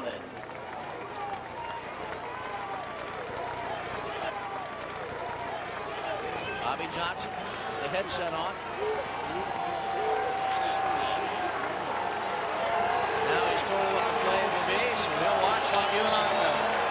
Can the defense rise to the occasion? They'll split a man, Kitchings wide to the right. High formation in the backfield, straight ahead. And Ryan Haddon says they stacked him up and didn't get it. It's where that linesman will spot the ball. You saw him grab it and place it down. Let's see where that spot goes. Line judge Mike Owens putting that ball down. Furman came into this game averaging 296 yards a game rushing. It's their best season rushing ever in Furman Paladin history today. So far, look at this, 26 carries, 79 yards on the afternoon. So it was a 1st down by Furman, even without a measurement. 1st and 10 from the 12. Hill keeps, pitches to Kitchings. He's got lots of room, dives for the pylon. Is he in? No, he's at the 1.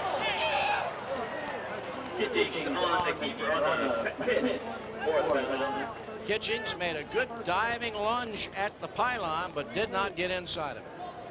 He is a versatile guy. We've seen him make a lot of catches today. Takes the pitch on the corner like a little running back and dives for the pylon, just quite doesn't get it. Archie Thompson trying to keep him out. It looked like he almost got the ball inside the pylon. Let's take a look at this one. Right there, just as he starts to go across, he gets knocked out right there. Oh.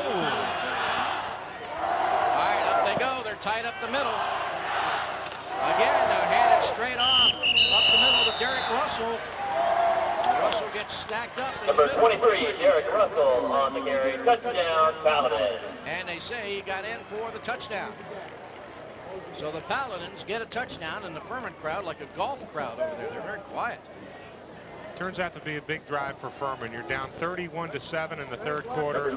Drive it down the field. A couple penalties help you out, and they have a chance to close the gap. Jason Wells to attempt the extra point with 4:45 remaining in the 3rd quarter. There's the snap, down, kick up, it's good. 4:45 remaining in the 3rd period. Furman gets on the board for only the 2nd time in the game. The score, Georgia Southern 31, Furman 14. Back after this. 14 our score here in the 3rd quarter. Good crowd on hand here in Statesboro. Ted Byrne along with Ernie Bonestall, and down on the sidelines, Fred Stokes, who was at the Tacoma Dome in 1985. Furman was the opponent that day, the first time these two teams met. And then there was the play from Tracy Ham to Frankie Johnson, better known as the catch. And that is the game-winning touchdown right there, Ernie. That was amazing. 44-42. They won their first national championship, and that shows the historical significance this series. Georgia Southern won their first national championship ring, and Furman would come back to win it a couple years later, but it seems like they've met for a lot of big games. Hey, Ernie, Ernie, thanks. I think Georgia Southern and Furman are forever etched together in history. But today's game, I'm a little, I won't say disappointed, but I thought it would be a little better game. Of course, Furman has a great running back. I thought they'd try to use him a little bit more in the second half. Of course, I think they're going to try to do a little different. I spoke to Nice. I don't think he's going back in the game. He has a hurt ankle, and I think he's just kind of relaxed for the rest of this afternoon. Well, Ernie, thank you, guys. Thanks, Fred. I think Fred certainly can appreciate the defense that's being played against that great running back for Furman today. And they are doing a heck of a job shutting him down. He really came into this game. They needed him to have a big game. They really needed Lewis Ivory, to maybe have a 100-yard rushing game. And Georgia Southern has done a great job of shutting him down. On the other hand, it's Hill and Peterson running away, racking up the yardage. All right, it will be Furman kicking off to Georgia Southern. Jason Wells about to put toe to leather following the touchdown. And he will boom it away. It will come into the end zone, and they thought about it, but Earthland Moreland decides to take a knee. He had given some thought to running it out, but then decided against it. So Georgia Southern puts it in play, 1st and 10 from their own 20-yard line. Georgia Southern looking into the sun here with 4.5 minutes to go in the 3rd period.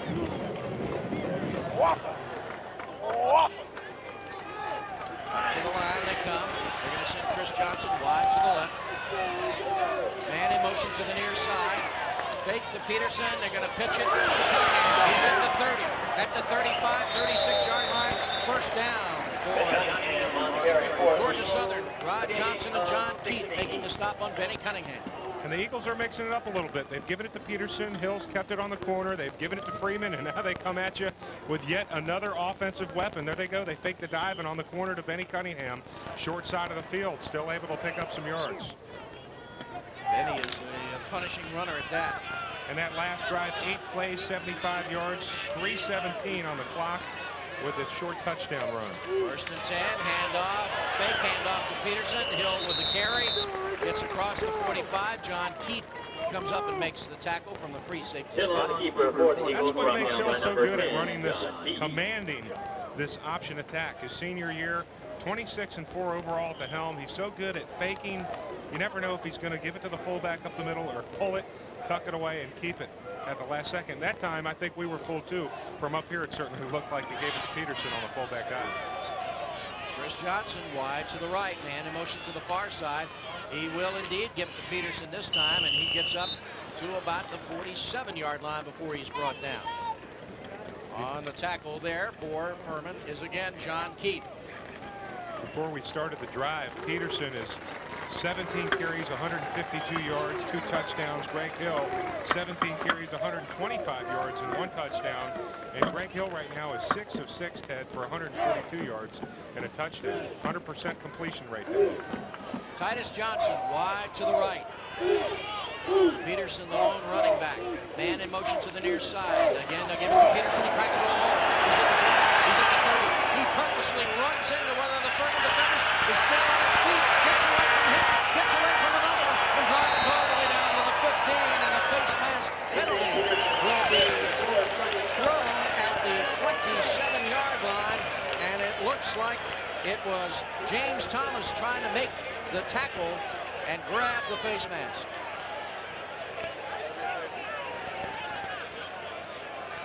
Take a look at this. He takes it up the middle, and Peterson is gone. And he actually looks like he could have kept going. And right about here, he grabs the face mask. It looked like Adrian, I'm not used to seeing this, it looked like he could almost run the other way and possibly had open running room. And he purposely almost went out at Richie Jackson. Face mask. Personal foul. Well, the sad part about that is if Peterson doesn't close his fingers around the face mask, it's just a good old-fashioned stiff arm. Right, which he's famous for. He likes to get in there and give you a nice stiff arm. I can't see where he purposely gives somebody a face mask, but he definitely wanted to give him a nice stiff arm on his way to the goal line. He's taking the heel of his hand and pushing up on the face mask, but he also had his fingertips curled over the edge of it, and that is what got him the face mask call. I don't think Paul Johnson's going to be too happy with that. Chris Johnson wide to the left. Fake to Peterson. Hill on the keep on the carry to the 42. He's still on his feet getting bounced around, but finally he goes down. Hill on the keeper for the Eagles, brought down by number 2:39 remaining in the third period. Georgia Southern in the lead, 31-14. The ball sitting on the 37-yard line of Furman.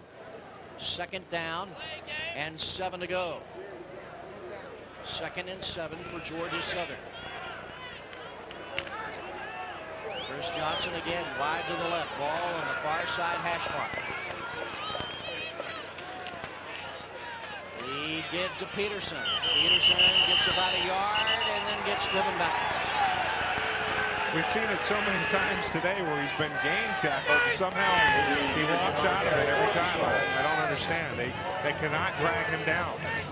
Ryan Scott. 19 carries, 178 yards, and 2 touchdowns. Just a run-of-the-mill afternoon if you're Adrian Peterson, but against the number 2 defense in the Southern Conference, number 4 defense in the Southern Conference, not bad at all. Third down, 6 yards to go. Man split wide to each side. Hill dropping the pass, lets it go right side.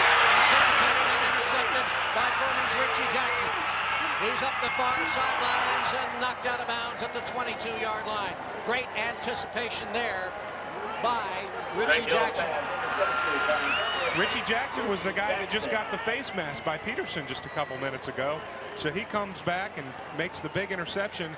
And Ted, with the ball inside Georgia Southern territory, that's a huge play, maybe the biggest play of the game so far if Furman wants to get back into the game. Hill looks, wants to hook up long, and there he goes, off to the races.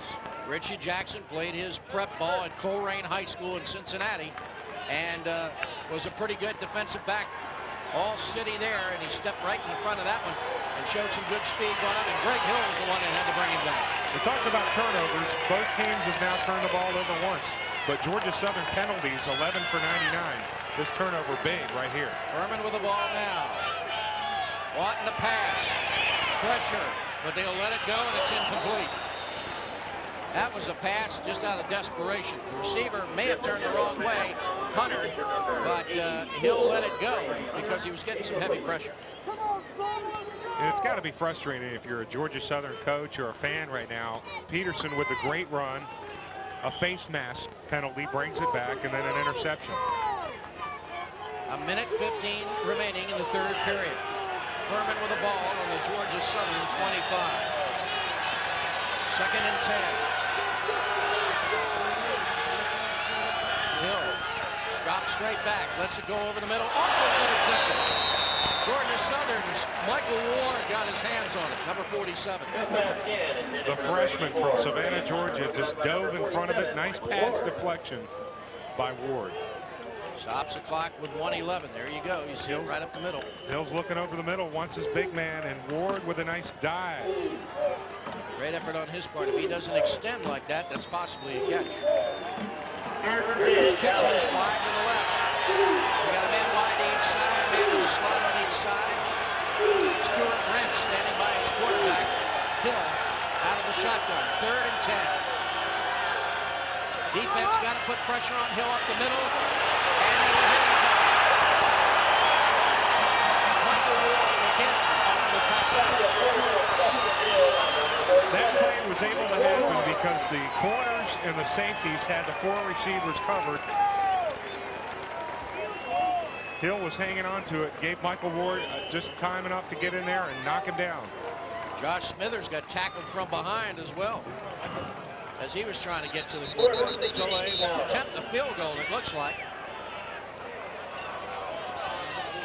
Tom Giles quickly running over and calling time. It looks to be a 50-yard field goal attempt by Jason Wells. His longest is 26. He is 0 for 2 from in this distance.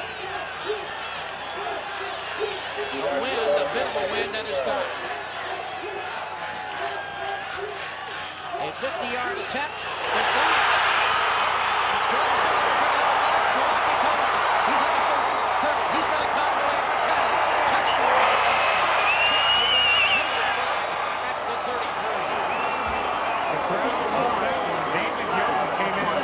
The free safety came in and made the block. He is a freshman out of Columbia, South Carolina, but it looks like another penalty, Ted. We're going to have to wait see.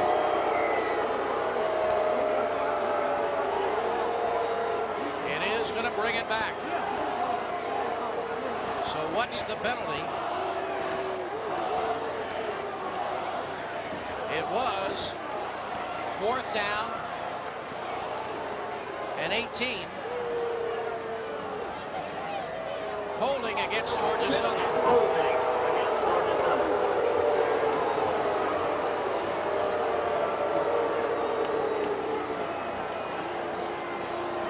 So now the penalty will be marked up. Holding at the line of scrimmage on the defense.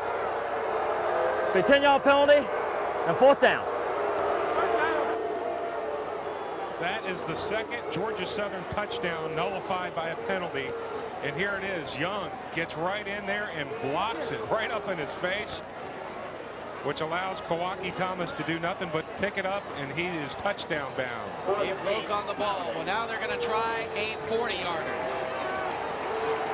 Jason Wells again with a 40-yard attempt as long as it's 26 from the far side hash mark.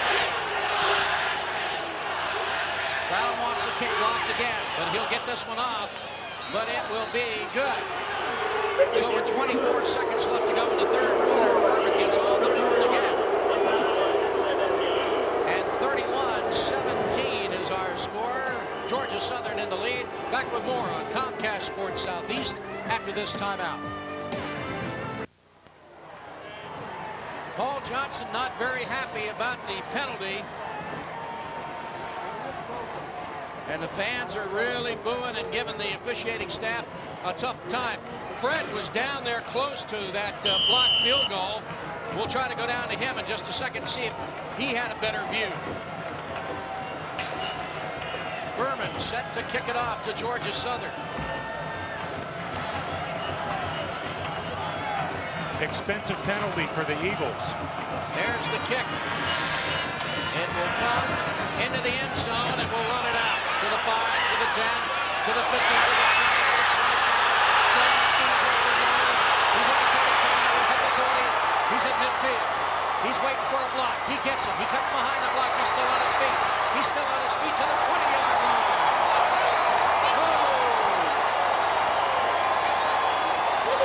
Stroman finally made the catch. An 80-yard return on the kickoff. And the crowd is going absolutely crazy. Fred, on that blocked field goal, did you see the hole? What was going on down there? No, I wasn't able to see the hole. You would think from that point, sometimes the guy is taught to pull a guy and allow one of his teammates to get in and get the block. Now, that could have happened. A guy can pull a guy, but he's got to have forward momentum going towards the kicker. Now, if the guy pulled him backwards, they can call a flag on that play, and I'm thinking that might have been the call that was made on that particular play out there. Hill pitches to Freeman on the sweep inside the 5-yard line. A first down for Georgia Southern. An 80-yard kickoff return, and then another 10, 15 yards on this play. Georgia Southern's offense is ignited by the return. At the end of the third quarter, our score, Georgia Southern 31, the Furman Paladins 17. It's getting exciting for the fourth and final quarter. Back after this. 15 fresh minutes are up on the clock as we go to the fourth and final stanza of this one. Georgia Southern with the ball, 1st and goal to go. A handoff to Peterson, backs his way into the end zone.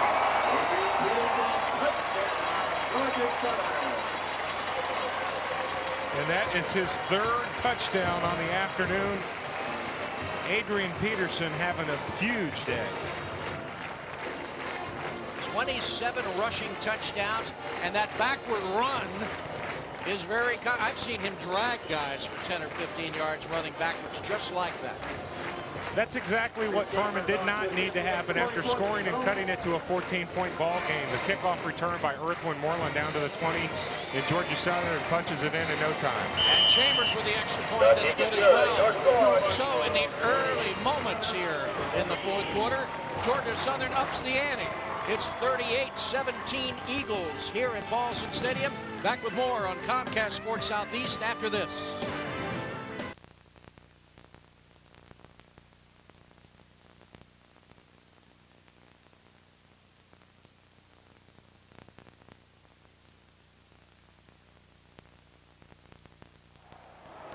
38-17 our score. Earlier I saw Fred Stokes down on the sideline consulting with Versalius Allen. Fred, what'd you find out? What I found out was that Versalius Allen was doing exactly what I explained. He was trying to open the hole for his partner to get in, and Allen said he pulled the guy sideways, and that they used to getting a warning from the referee, and he did not get a warning, but he was trying to pull the guy side like I explained instead of going towards the kicker. That was the call. It was called on Allen for holding. All right, Fred, thanks very much. Thank you, guys. So Georgia Southern set to kick the ball off now. Shelton gets underneath this one. It's a high spinner that'll be caught at the 27. Up to the outside. He's got plenty of room across the 30 to the 40 to the 50 to the 45. Down to the 41-yard line of Georgia Southern. It is Josh Cooper on the carry. Drek Cooper had a chance at him back at the 20-yard line, wasn't able to make the tackle, and all of a sudden Cooper had nothing but running room. Everybody had collapsed to the middle. That's what happens when you don't stay in your lanes. You hear that all the time about stay in your lanes on the kick coverage team. And when you don't, it leaves that gap open. And there was about a 5 to 8 yard gap where nobody was covering, and he just ran right up that crease. Great way to start things out for the Paladins. But the crowd is happy no matter what. Furman with the ball, 1st and 10. Faking the handoff, looking to pass, going over the middle, partially tipped, but then caught at the 31. Spins down to the 28-yard line. On the catch there is Smerdzinski. Zach Smerdzinski, number 33 on the catch. And a first down for the Furman Paladins.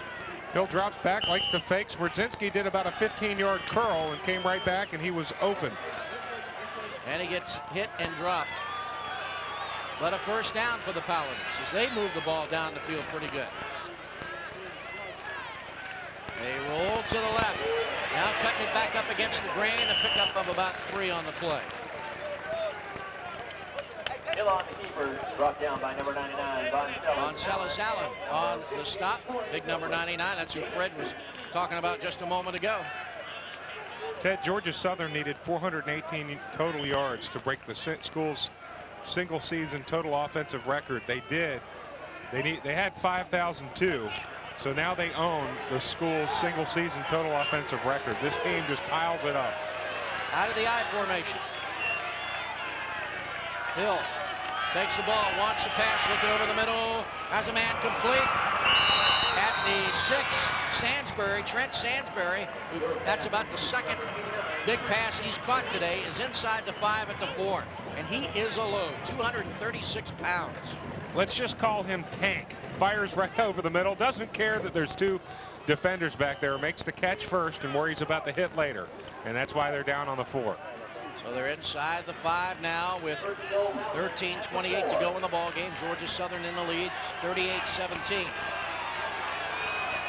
Georgia Southern amassed 518 yards to their 256. They're going to hand it off to Ivory. Ivory battles his way down to the 2, inside the 2 actually, before he's brought down there on that tackle, Michael Youngblood.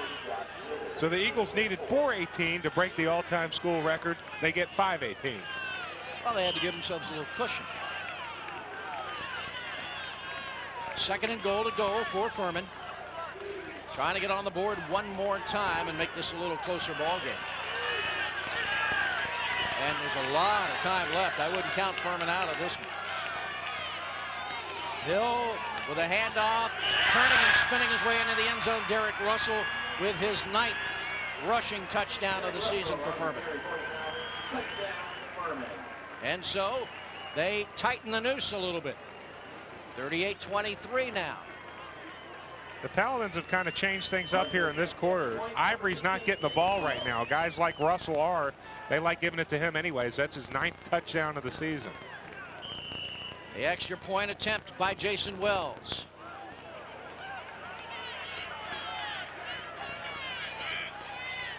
Snap, down, kick, up, good. So with 12:38 remaining in the ball game, Furman tightens things up just a little bit, as Georgia Southern still leads 38-23. Back with more from Paulson Stadium on Comcast Sports Southeast right after this.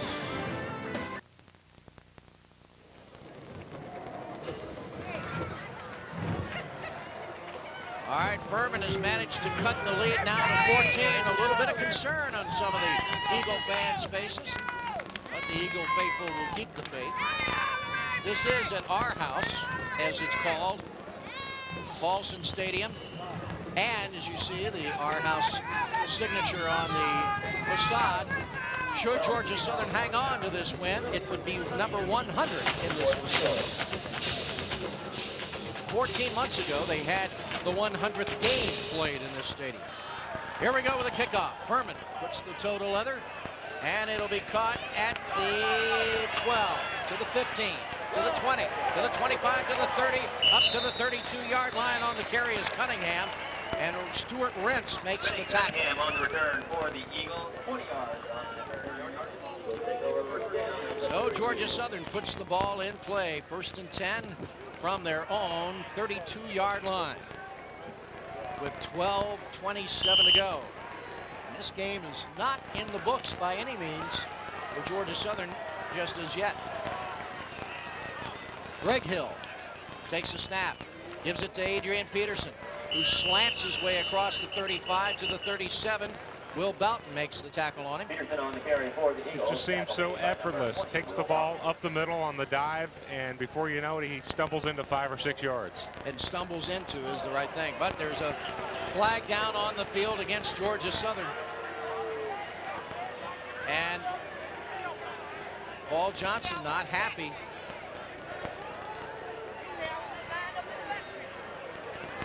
Talking to Chris Johnson. We got an illegal procedure. 6 men on the line. We'll replay first down. First down.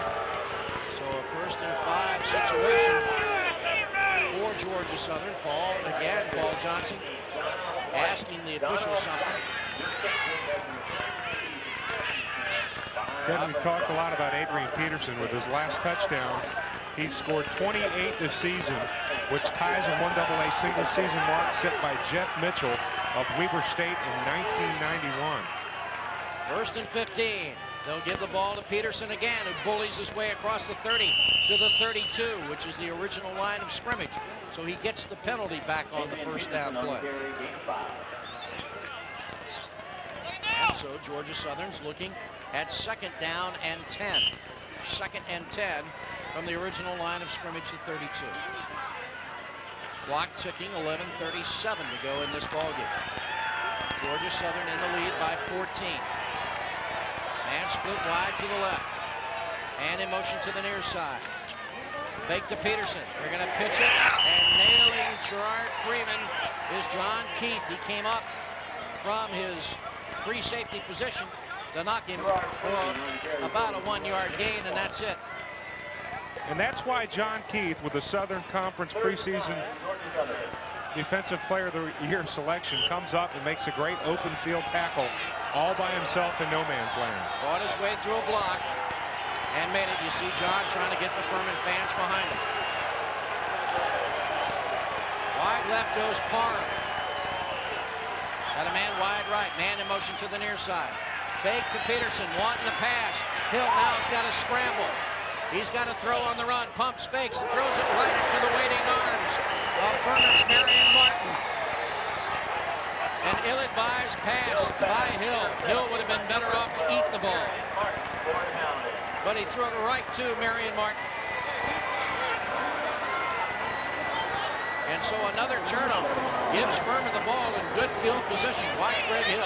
I'm really surprised to see him make a mistake like this, being the senior leader with all the experience that he is. And he just throws it. I guess he was hoping Gerard Freeman would turn around and try to catch the ball. Well, but nobody was looking, nobody was there. Freeman was the only man in the area. So Furman's going to get their hands on the ball at the 38-yard line of Georgia Southern with 10.5 minutes to go. There's the fake. Wanting to pass, and it's incomplete on the far side. They fake the reverse, trying to hit Ivory on the far sidelines, and it goes incomplete. The pass by Greg Hill, by the way, only his 2nd interception of the year.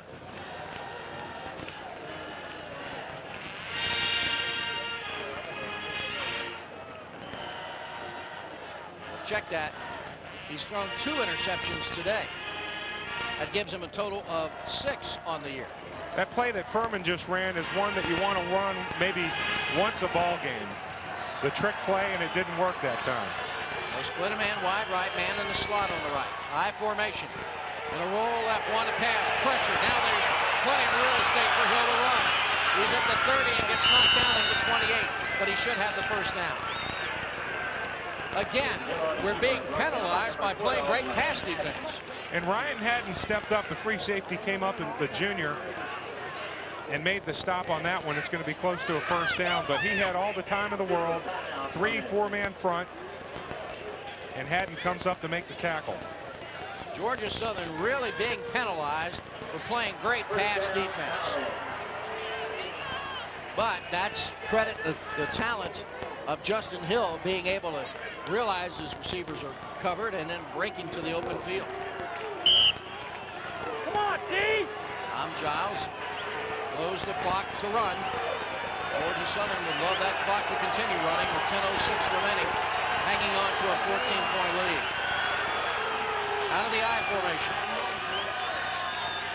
They'll give it to the deep man in the I. On the run is Ivory. Ivory down to the 15. And that excites the Furman faithful on the far sidelines.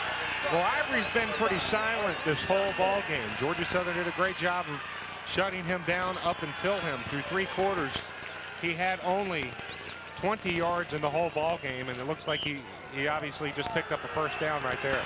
Takes that little glide step to the left and then flows. 1st and 10 from the 16. Does Georgia Southern jump again? Or were they drawn? A flag is down. Furman thinks it's against Georgia Southern. There's the meeting of the minds. Offsides against Georgia Southern. Penalties are really killing the Eagles in this ball game. I have a feeling the score. Dead ball foul. Offsides on the defense in the neutral zone. It's not that they'd be wiping Furman off the carpet, but I have a feeling the score wouldn't be as close as it is. They're giving them as many opportunities as they can. Justin Hill only 34 yards rushing and Ivory only 34 yards rushing, yet they're only 2 touchdowns away. Furman with the ball on the handoff again. Ivory deep in the backfield. He's at the 5, inside the 5, down to about the 3-yard line. Georgia Southern defenders laying face down as Ivory really rolling there, and he may have a first down and does. So it's goal to goal. 1st and goal to goal from the 5 for Furman. Something just woke him up. Wants to get into the end zone. Georgia Southern stops him, but you almost get the feeling that Furman is actually getting a little bit of the momentum back right now. And that's something that Georgia Southern would rather not have happen. Here comes Furman. They spin a man wide to the left. And they will do on the handoff again, and he gets turned upside down into the end zone. Ivory on the score, and that'll really tighten the noose. That's what the Furman fans are used to seeing. Ivory finding the pay dirt. And with 8:47 remaining, it's an 8-point lead, and it could get cut to 7, depending upon the extra point attempt here. You don't rush for 1,000 yards in the Southern Conference for no reason and have 11 touchdowns coming into the game. Ivory scores his 12th of the season. He just flipped over that score. Giles blowing the whistle. Paul Johnson not real happy right now. Before the game, you couldn't really call either one of these teams an underdog. There's a snap, kick up, and it's good. 8:47 remaining in the ball game, and now it's just a 7-point lead by the Eagles of Georgia Southern as the Eagles lead it 38-31. We're back with more on Comcast Sports Southeast in just a moment.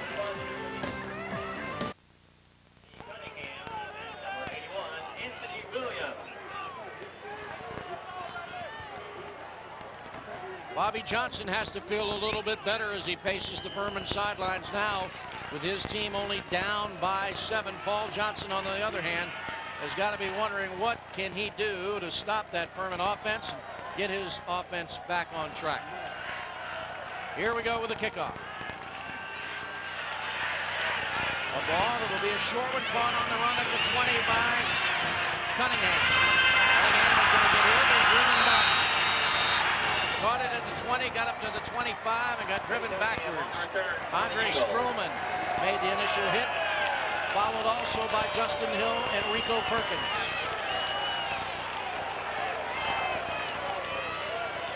.835 remaining in this one. Georgia Southern better get a little insurance here. They better, and we talked about the penalties for Georgia Southern so far today. 14 penalties. That's a lot of penalties for the Eagles. 119 yards plus a touchdown nullified. Johnson wide right. Hill on the keep. Gets hit and driven backwards by Bobby Hubbard, number 55. Well, the momentum has definitely shifted over to the Furman sideline. Fred Stokes is down on the Georgia Southern sideline. Fred, as the mood, what is the mood of the Georgia Southern sideline down there? Actually, you got Coach Pate, the defensive line coach. He's coming around talking to his guys and trying to get them boosted back up. At one time, guys, you saw on the sideline, guys were a little bit relaxed. They kind of had their mind, I thought, maybe on what they were going to do tonight or tomorrow after winning this game. But you can see the attitude and the focus of these guys has definitely changed since the score has tightened up a little bit. Hill pitching to Freeman. Freeman getting across the 30 to about the 32-yard line. Momentum definitely on the side of Furman. Mo is wearing purple right now, that's for sure. It's very important for the Eagles to remain focused. I almost feel like, as Fred was talking about that, the mood down on the sidelines, guys were thinking about what they were going to do tonight or when they were going to have dinner with their families after the game, but it was almost like the Eagles started to lose a little focus there. Stupid penalties. Paul Johnson had to be very frustrated. Got a man in motion to the far side. They'll hand it off to Adrian Peterson, and he gets hit after about a yard gain. John Thrift leading the white jerseys going after number 3, and Furman can smell an upset coming here. That was a huge stop for Furman to send Georgia Southern 3 and out. They're going to get the ball back and have a chance to tie it up here, and their crowd is really getting into the game right now. Under 7 minutes to go. Georgia Southern will punt the ball away. Kick coverage team needs to play super on this. Good snap and a nice high, booming, spiraling punt. It backs up to the 19, up to the 20, to the 27, and then finally brought down. Smerdzinski was the one who got underneath the punt and made the catch. And so Georgia Southern turns the ball over to Furman at the 27-yard line. Well, we made the remark in the opening that both of these teams have trademarks. Georgia Southern's has been offense, but their defense had come of age. Furman had been defense, but their offense had come of age. Now let's see which one of the trademarks rises to the occasion. A handoff deep into the backfield to Ivory, and he gets snuffed at the 26. Michael Ward in on the initial hit. Talking about the offensive-defensive matchups, you're exactly right. You know, Georgia Southern, #1 offense, #1 defense in the Southern Conference. Furman, #2 defense, #4 offense. Interesting to see the way the two are going to match up against each other. And right now, we've got a pretty tight ball game here in the fourth quarter. 6 minutes to go in this one. A slim 7-point lead by Georgia Southern. 2nd and 10 for Furman. All in the middle of the field. They want to pass. No pressure on the quarterback. He'll let it go. It's complete at the 42-yard line to Zach Smerdzinski. He's doing it all. Making the catches on the kickoffs. Making the catches. That's about his 3rd big catch of the game. They only sent about 2 receivers out on that play. They had Smerdzinski out to the right and Kitchings out to the left, and Smerdzinski came back to the ball and made a great catch for the first down. Rusty Russell, the defensive coordinator for Georgia Southern, I'm sure will tell you after this ball game, his defense did not put enough pressure on Justin Hill. Furman jumps. It looked like everybody went except Hill, the quarterback, and all he could do is just keep the ball and run down the line toward the right. But it looked like the whole right side of the offensive line for Furman moved. Watch the replay. He didn't really get the snap good. No, and they're didn't. tackling. Voncellis Allen got tackled there on the replay. Clearly visible. No Took the flag. quarterback down with him, too. 2nd and 12. There's the ball down the line. Hill keeps it, gets upfield to the 36. Excuse me, to the 44-yard line. Somebody's got to be able to get a handle on him. He's running to the short side of the field. Looked like Eugene Phillips was able to get him almost around the collar and start to drag him down. 4:48 to go in this one. Boy, this might be a nail biter until the final gun. Furman making a bunch of changes on offense. They've got to get some pressure on the quarterback here. You can't leave your safeties, free safeties, and linebackers. Can't put all the pressure on them with possibly 4 wideouts. 3rd down and 7 to go. Furman's been very good at 3rd down conversions. Out of the shotgun, we're faking a blitz, and now there's flags. They may have taken too long. The 24-second clock may have gone off. It might be a delay of game against the Furman Paladins. It is. And Furman did not need that. The Eagles were bringing the full deck that time, and they actually came a little too early and had to back off. We got an illegal delay on the offense. It'll be 3rd down. So, 3rd down and 12. And the defense is asking for the crowd's help there. Look at 3rd down conversions. 3 of 9 for Furman, 6 of 10 for Georgia Southern. Out of the shotgun. Back to pass. Don't give him room to run. And they do. Now he's going to try to throw it. He does. It's intercepted. Kawaki Thomas on the interception. Returns it to the Georgia Southern 35. There's the defensive break that Georgia Southern needed. And he made the play. He was one-on-one Desmond Kitchens in the flats.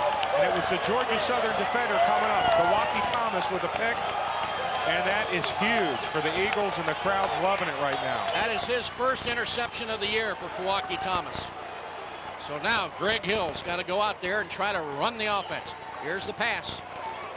And there it is. Justin Hill had some time, but that's always tough when you're a quarterback trying to roll to your left and throw off the right shoulder if you're a right-handed quarterback. And there he is, a little short. Kawaki Thomas with interception. Hill fakes the handoff, keeps. He's got a big seam up the middle. Dashes him for 15 yards. John Thrift, John Keith on the tackle for Furman after Hill gashes him for 15. And that'll put the ball at the 20. 3:48. They stop the clock as they move the chains. Georgia Southern would like to eat up a little time here, or at least get into the end zone. Clock running. Wide left goes Titus Johnson. Peterson, the lone running back behind Hill. Long count, takes it to Peterson, right side, off of the right guard spot. He goes to the 15. Marion Martin, the linebacker, has to come up on that left side and make the tackle. And Furman, or the officials are calling timeout. I think Furman's going to call the timeout. So there's 3 minutes and 17 seconds left to go in this ball game. Georgia Southern hanging on to a slim 7-point lead. So Georgia Southern in the lead. Furman trying to figure out a way to stop this very, very powerful offense of Georgia Southern. And the turnaround, the big turnaround, was the interception by Kawaki Thomas, and that really might have broken Furman's back because they really had momentum on their side, Ernie. And it's not really easy. You know, you're doing a good job this quarter of containing the #1 offense, rushing offense in the country, and you're trying to get the momentum back. You have the momentum back, and then to throw an interception like that on 3rd down when you have to drive late in the game just takes the wind right out of the team. So the band keeping things moving here, keeping that student section in great rhythm over there, and I got to tell you that it's been a great day for Adrian Peterson, and the students across the way are really enjoying his performance. 23 rushes, 195 yards, earning 3 touchdowns. He is just absolutely amazing. They call him Amazing Adrian, the AP Express. He is now coming into the game This is now going to be his 25th consecutive 100-yard rushing game, and he's getting pretty close to 200 yards. If he picks up 5 here, he's there. And they will hand it up to Adrian Peterson up the middle, and he picks up maybe a yard or 2. It'll be a 3rd down play for Georgia Southern. This is only his 2nd season. He's already done it 9 times, rushed over 200 yards. And Georgia Southern with 3 timeouts left, and Furman calls another timeout. They've got 1 left now with 3:11 to go. They are trying their best to slow this clock down a little bit and keep Georgia Southern from really getting into the end zone, and then coming up with a little extra time for Bobby Johnson to devise a way to stop the AP Express or the Greg Hill Express.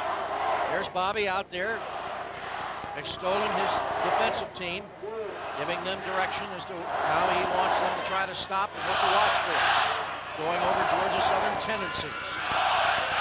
His team's learned a lot from this game today, too. I mean, this is still a ball game. There's 3:11 in the game. This game is great. This is what it lived up to be, the score right now. But the way it got here, I don't think people quite expected Georgia Southern to take such a huge lead early in the game. 3:11 remaining in the game. 38-31. Georgia Southern in the lead by 7. Wide left goes Titus Johnson. Hill under center. Fakes to Adrian Peterson and pitches it to Cunningham, and he gets dropped in the backfield for a loss.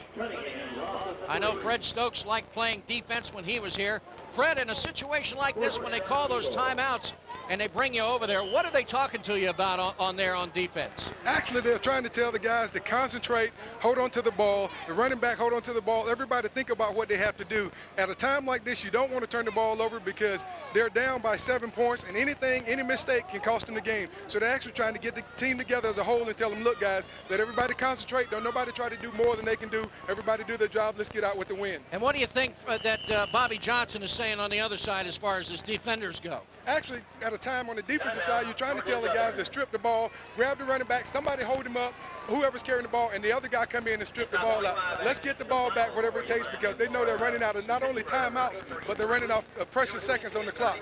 All right, thanks, Fred. And now Georgia Southern has called a timeout. Furman had taken all of that time plotting their defensive strategy, so now Paul Johnson wants to get out there and talk to his guys. And oftentimes, Ernie, Paul's conversations are very simple. He'll say to the offense, do you think you can get the first down? And they'll say, yeah, and he'll get, okay. So it's not like some kind of high-level, meeting going on. In fact, now they've decided that they're going to try the field goal with 4th down. And you're right, he'll let them do it. So this one will be a 34-yard attempt by Chris Chambers. He is 1 for 1 from this distance. This is obviously the smart play, though. Whether he gets it or not, to go with this is what they need. All right, good snap. It's up. It's good. 2 minutes, 24 seconds left in this one.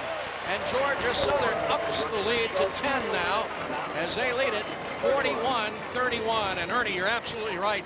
Chris Chambers has had a long one of 57 yards this year. That happened against Oregon State, and he was 1 for 1 in that distance. So certainly that was a good gamble to go with that one and let him kick it. But wait a minute, hold everything. A face mask against Georgia Southern. They got a penalty called against Georgia Southern. So will it be assessed against the Eagles as the flag sits at the 21-yard line? Tommy, what's the story there? We got a face mask by the offensive team, grabbing the face mask. The 15-yard penalty, replay 4th down. So now, while that strategy was brilliant, what do we do now, Ernie? Well, now we're in trouble. No, you're not. But I don't think you go for it here. You definitely need the field goal, and he can reach from this distance. But it puts a lot of pressure on your kicker. All right, Bobby Johnson says try to block one. Chris Chambers now is going to attempt a 50-yarder. His longest is 57. He is 1 for 3 from this distance. There's a good snap.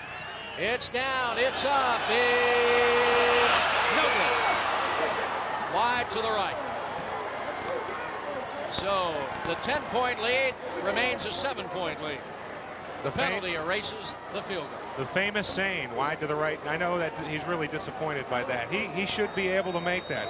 Even though he was 1 of 3, you need to be able to make them every once in a while. I'm not saying make every one over 50 or over 40, but it really hurts when you're trying to put that last nail. 2 missed field goals today for Chambers. Penalties, calling long runs back. Touchdowns back. Furman staying in this one, fighting tooth and nail with 2:18 to go. They'll take over from the 32 out of the shotgun. Back to pass. Looking over the middle. Almost intercepted in and out of the hands of Georgia Southern's Earthwind Moreland. And that stops the clock with 2:12. But again, Ernie, has been the case all day today. They're going to try to pass to get back this yardage and get back this score. And if you leave Justin Hill wide open, he'll burn you with a run. He really will. They're gonna pressure the Eagles right now to come up and make the plays. And if they don't, they're going to try to get the big play. Out of the shotgun again. He's got 4 receivers. Looking to pass. Looking over the middle. It is complete to Smerdzinski at the 45, to the 50, to the 45, out of bounds on the far sideline. Zach Smerdzinski. 4 big catches for him now today. I know Fred probably got a pretty good look at that, but Corey Middlebrooks, the Georgia Southern linebacker, thought he got tackled on that play. But Smerdzinski getting the ball in the open field and making something happen. Fred, does that ever happen? Do defensive guys get tackled out there? Yeah, you know what, though? At a point in time like this, the referees are usually going to let a little bit more slide. They're not really wanting to get involved with the final outcome of the game when it gets down this close with the ball game. They've already had enough going on so far. Hill takes the snap, drops the pass. It's incomplete to Bryant Hughley. Well, and officials, Fred, should never really become involved in a final outcome. And down at crunch time like this, those flags seem to stay in their pockets a little more. Actually, it's going to have to be a little bit more blatant. A hole is going to have to be a little bit more out there for the guy to get a call. Because playing on defense like myself, every time we rush the passer, we get held. Yeah. Bobby Johnson says, I just want my guys to score. Exactly. 1:59 to go. Again, out of the shotgun formation. Justin Hill gets the ball, rolls to the right, cuts up. He's got 5. He's got the first down as he goes out of bounds on the 35. Give Bobby Johnson's team a lot of credit. You know, every time they seem to be out of this ball game, they find a way to fight back in it. And right here, the junior quarterback making a great read, and he has open room, and he makes something happen. Gets into the open field, picks up the first down. Well, this game is for a share of the Southern Conference Championship. Can you say overtime? 1:52 to go. Georgia Southern leading by 7. Again, out of the shotgun. Watch Justin Hill. They're creeping up the linebackers. The blitz is on. He's got pressure. He's got to run to the right side. He's going to let it go. It is complete at the 10. 5. Touchdown, Furman. Bryant Hughley snuck his way down the far sideline into the end zone. Georgia Southern crowd right now is stunned while the Furman crowd is just going crazy. He had time. We talked about that. Georgia Southern is not putting enough pressure on the quarterback. They were in the backfield, but nobody had a legitimate chance at bringing him down. And Hill, as quick as he is, got out of the backfield and was able to buy enough time to find Hughley wide open down the sideline. Furman has called timeout. And here's the question you have to ask. What do? You're on the road. Do you play for the tie or go for the win on the road, Ernie? You know, different coaches have different philosophies. Georgia Southern had a similar situation earlier this year where they were trying to tie it up against Oregon State. You always ask, Georgia Southern has 2 timeouts still to go. That may play a factor in what he's discussing right now. You have to give yourself a chance to win the ball game. You go for 2, you don't make it, you're out of the ball game now. You kick the extra point, you tie, somebody still has 1:43 to do something. Maybe he says, let's go for it. Well, Georgia Southern's drives don't take a lot of time. They take under a minute sometimes to score. But this is a huge extra point. Can anybody get in to block one? The extra point attempt, down, kick up. It's good. We're tied. 1:43 to go. It's 38-38. Furman, Georgia Southern in a heavyweight bout. A real slugfest here. Georgia Southern jumped out early and got the lead and got comfortable. And then Furman got angry. They came back. Paul Johnson thinking now, all right, do we try to score here? Run the clock out and play in overtime? Or do we try something? I look for Georgia Southern to try to score on a big play, or at least open up a big play on this drive. And Furman marched right back down the field. This is after Georgia Southern had a chance to take a 10-point lead with a Chris Chambers field goal that was good. A penalty brought it back. He missed the long one, which was over 50 yards. Furman marches right back down the field. Tie ball game, 38-38. So penalties have hurt Georgia Southern in more ways than one today. And here's the touchdown. Hill had time, scrambles out of the pocket. That speed allowed him to get out and makes the pass to Hughley, who's just waiting for it, wide open, and just dances into the end zone. You saw the defender fall there. He had to play honest on the run because Hill has burned him all day long with the run. Georgia Southern's 19-game home winning streak at stake. Bobby Johnson complaining, hollering, trying to get his team to come up. The ball will be caught at the 18 to the 20. Down at the 23-yard line. Mike Stewart of the Eagles caught the kickoff. And on the tackle was Marion Martin. So now Georgia Southern with a ball on their own 23-yard line and 1:39 to go. How many big plays has Georgia Southern pulled this season? And can they pull one here? Greg Hill, back to pass on the quarterback draw. He's got 5, he's got 10, he's got the first down, he's at the 40, he's up to about the 44-yard line before he's knocked down. Big play for Georgia Southern. They are so tough on first down possessions. Greg Hill looking to the sideline to get the play. Bobby Johnson pacing up and down the Furman sideline, trying to make sure that his defenders are playing assignment football. Georgia Southern hurries up to the line. Clock ticking, 1:26. Hill looking again, the quarterback draw. He gashes him for 5, for 10. It's another first down for Georgia Southern. John Keith finally got a hand on him and made him stumble at the 41. They stopped the clock to move the chains with 1:19 left. And Furman is playing back right now. They're thinking of the pass. They're thinking Georgia Southern's going to pass maybe a 15-yard out. And Hill doing the tuck and run straight up the middle, kind of fooling everybody. Titus Johnson wide right, Derek Owens wide left. Hill again wanting to run the quarterback draw. He does. He's got 5. He's across to the 34-yard line. He picks up about 8 on the play. And Ted, I see Adrian Peterson limping off the field right now at the 40-yard line. John Keith in on the stop for Furman. The clock running 53, 52, 51 seconds. Wide right comes Titus Johnson. Wide left, Derek Parham. In the slot on the right is Benny Cunningham.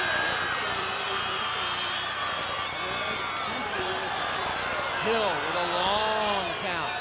Rolls to the right side, keeps, cuts it upfield at the 30. Cuts back across the green at the 25, inside the 20. He's down. 30 seconds on the clock. 30 seconds on the clock. Georgia Southern has 2 timeouts left. Greg Hill is single-handedly taking care of this drive. I mean, give it to the offensive line. They're opening up the hills. That's why he's a senior leader. College football, Division I AA is only 3,000 man. He'll get you. Up again. They keep, Hill keeps it. Gets inside the 10. He just gashed him for another 10 yards. Greg Hill on the quarterback draw. And a timeout is finally going to be called. Bernie, you gotta respect the pass by Georgia Southern. You know they can do it, but you also have to respect Greg Hill. We'll be back to see how this one ends. It's 38-38 back after this. Try the field. 38-38 with just 10 seconds left. Bobby Johnson trying to get his defense to play assignment football and watch for that draw, watch for the pass. So much to cover on this one. But this drive so far has been all Greg Hill. It has been all Greg Hill. 5 straight keepers, and just about every time he took it straight back up the middle. Georgia Southern playing possession football. It's a safe play to keep it the ball a Hill. I just don't think anybody could have ever imagined him actually running the ball single-handedly down to the 10-yard line. 10 seconds left. Does Hill run to the middle of the field, call your final timeout, and kick the field goal to win it? He tries to run toward the middle of the field, but he's going to get stopped at about the 12. And quickly a timeout is called, and I think that's the strategy. It looks like Chris Chambers, who has missed 2 field goals, had one taken away by a penalty, is going to march out there and try to win the game for the Eagles. You know, Ted, we saw the national championship game from 1985. Well, in 1988, they played for the second one. Georgia Southern had a chance to win the game late in the 4th quarter, but the quarterback fumbled on the 10-yard line, and they did not win. Furman hung on to win it. We'll have to see what happens this time. All right, an all-important snap, an all-important hold by Chris Johnson. And then, of course, the all-important toe-meeting leather by Chris Chambers. So Greg Hill did everything in this game on that drive to keep his team in the ball game and give his team a chance to win. Paul Johnson pacing up and down the sidelines right now. I know he's not happy about the situation. Bobby Johnson hoping that this team can block and kick. Paul Johnson hoping that Paul Chambers has had 2 miscues today. That maybe, just maybe, this one might be good. Paul, who was on the staff during those championship years, has been in this position before as an assistant coach. Here we go. It will be an offsides call by Furman. John Keith came leaping over his teammates. I would call that offsides. And if that's the case, that penalty would give Georgia Southern a first down inside the 10. It's going to be almost, if it is the case, they will have almost, it'll almost be like hitting a point after attempt. So the officials talking things over. Paul Johnson walking out about halfway to talk to Chris Chambers. The officials say, well, wait a minute, he jumped over everybody, he didn't touch anybody, and the flag was real late coming in. Now they're going to wave it off. I knew it. They waved it off. He didn't make contact with anybody, and he got back on side. Paul Johnson says, I can't believe it. You've got players down on the field, players kneeling down. Everybody's got their biting on their fingernails. The crowd is just, their mouths are wide open, waiting to see what's going to happen. Chris Chambers, the man of the hour. Or is he? The senior, a chance to win it for his team. Kick.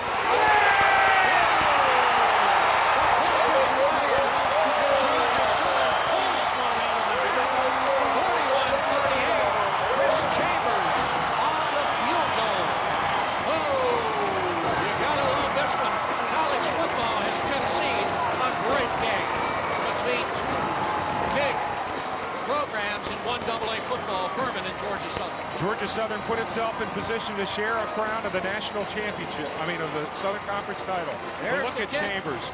Missed a couple, missed one over 50. That's what mattered, though. Watch the coaches here on this one.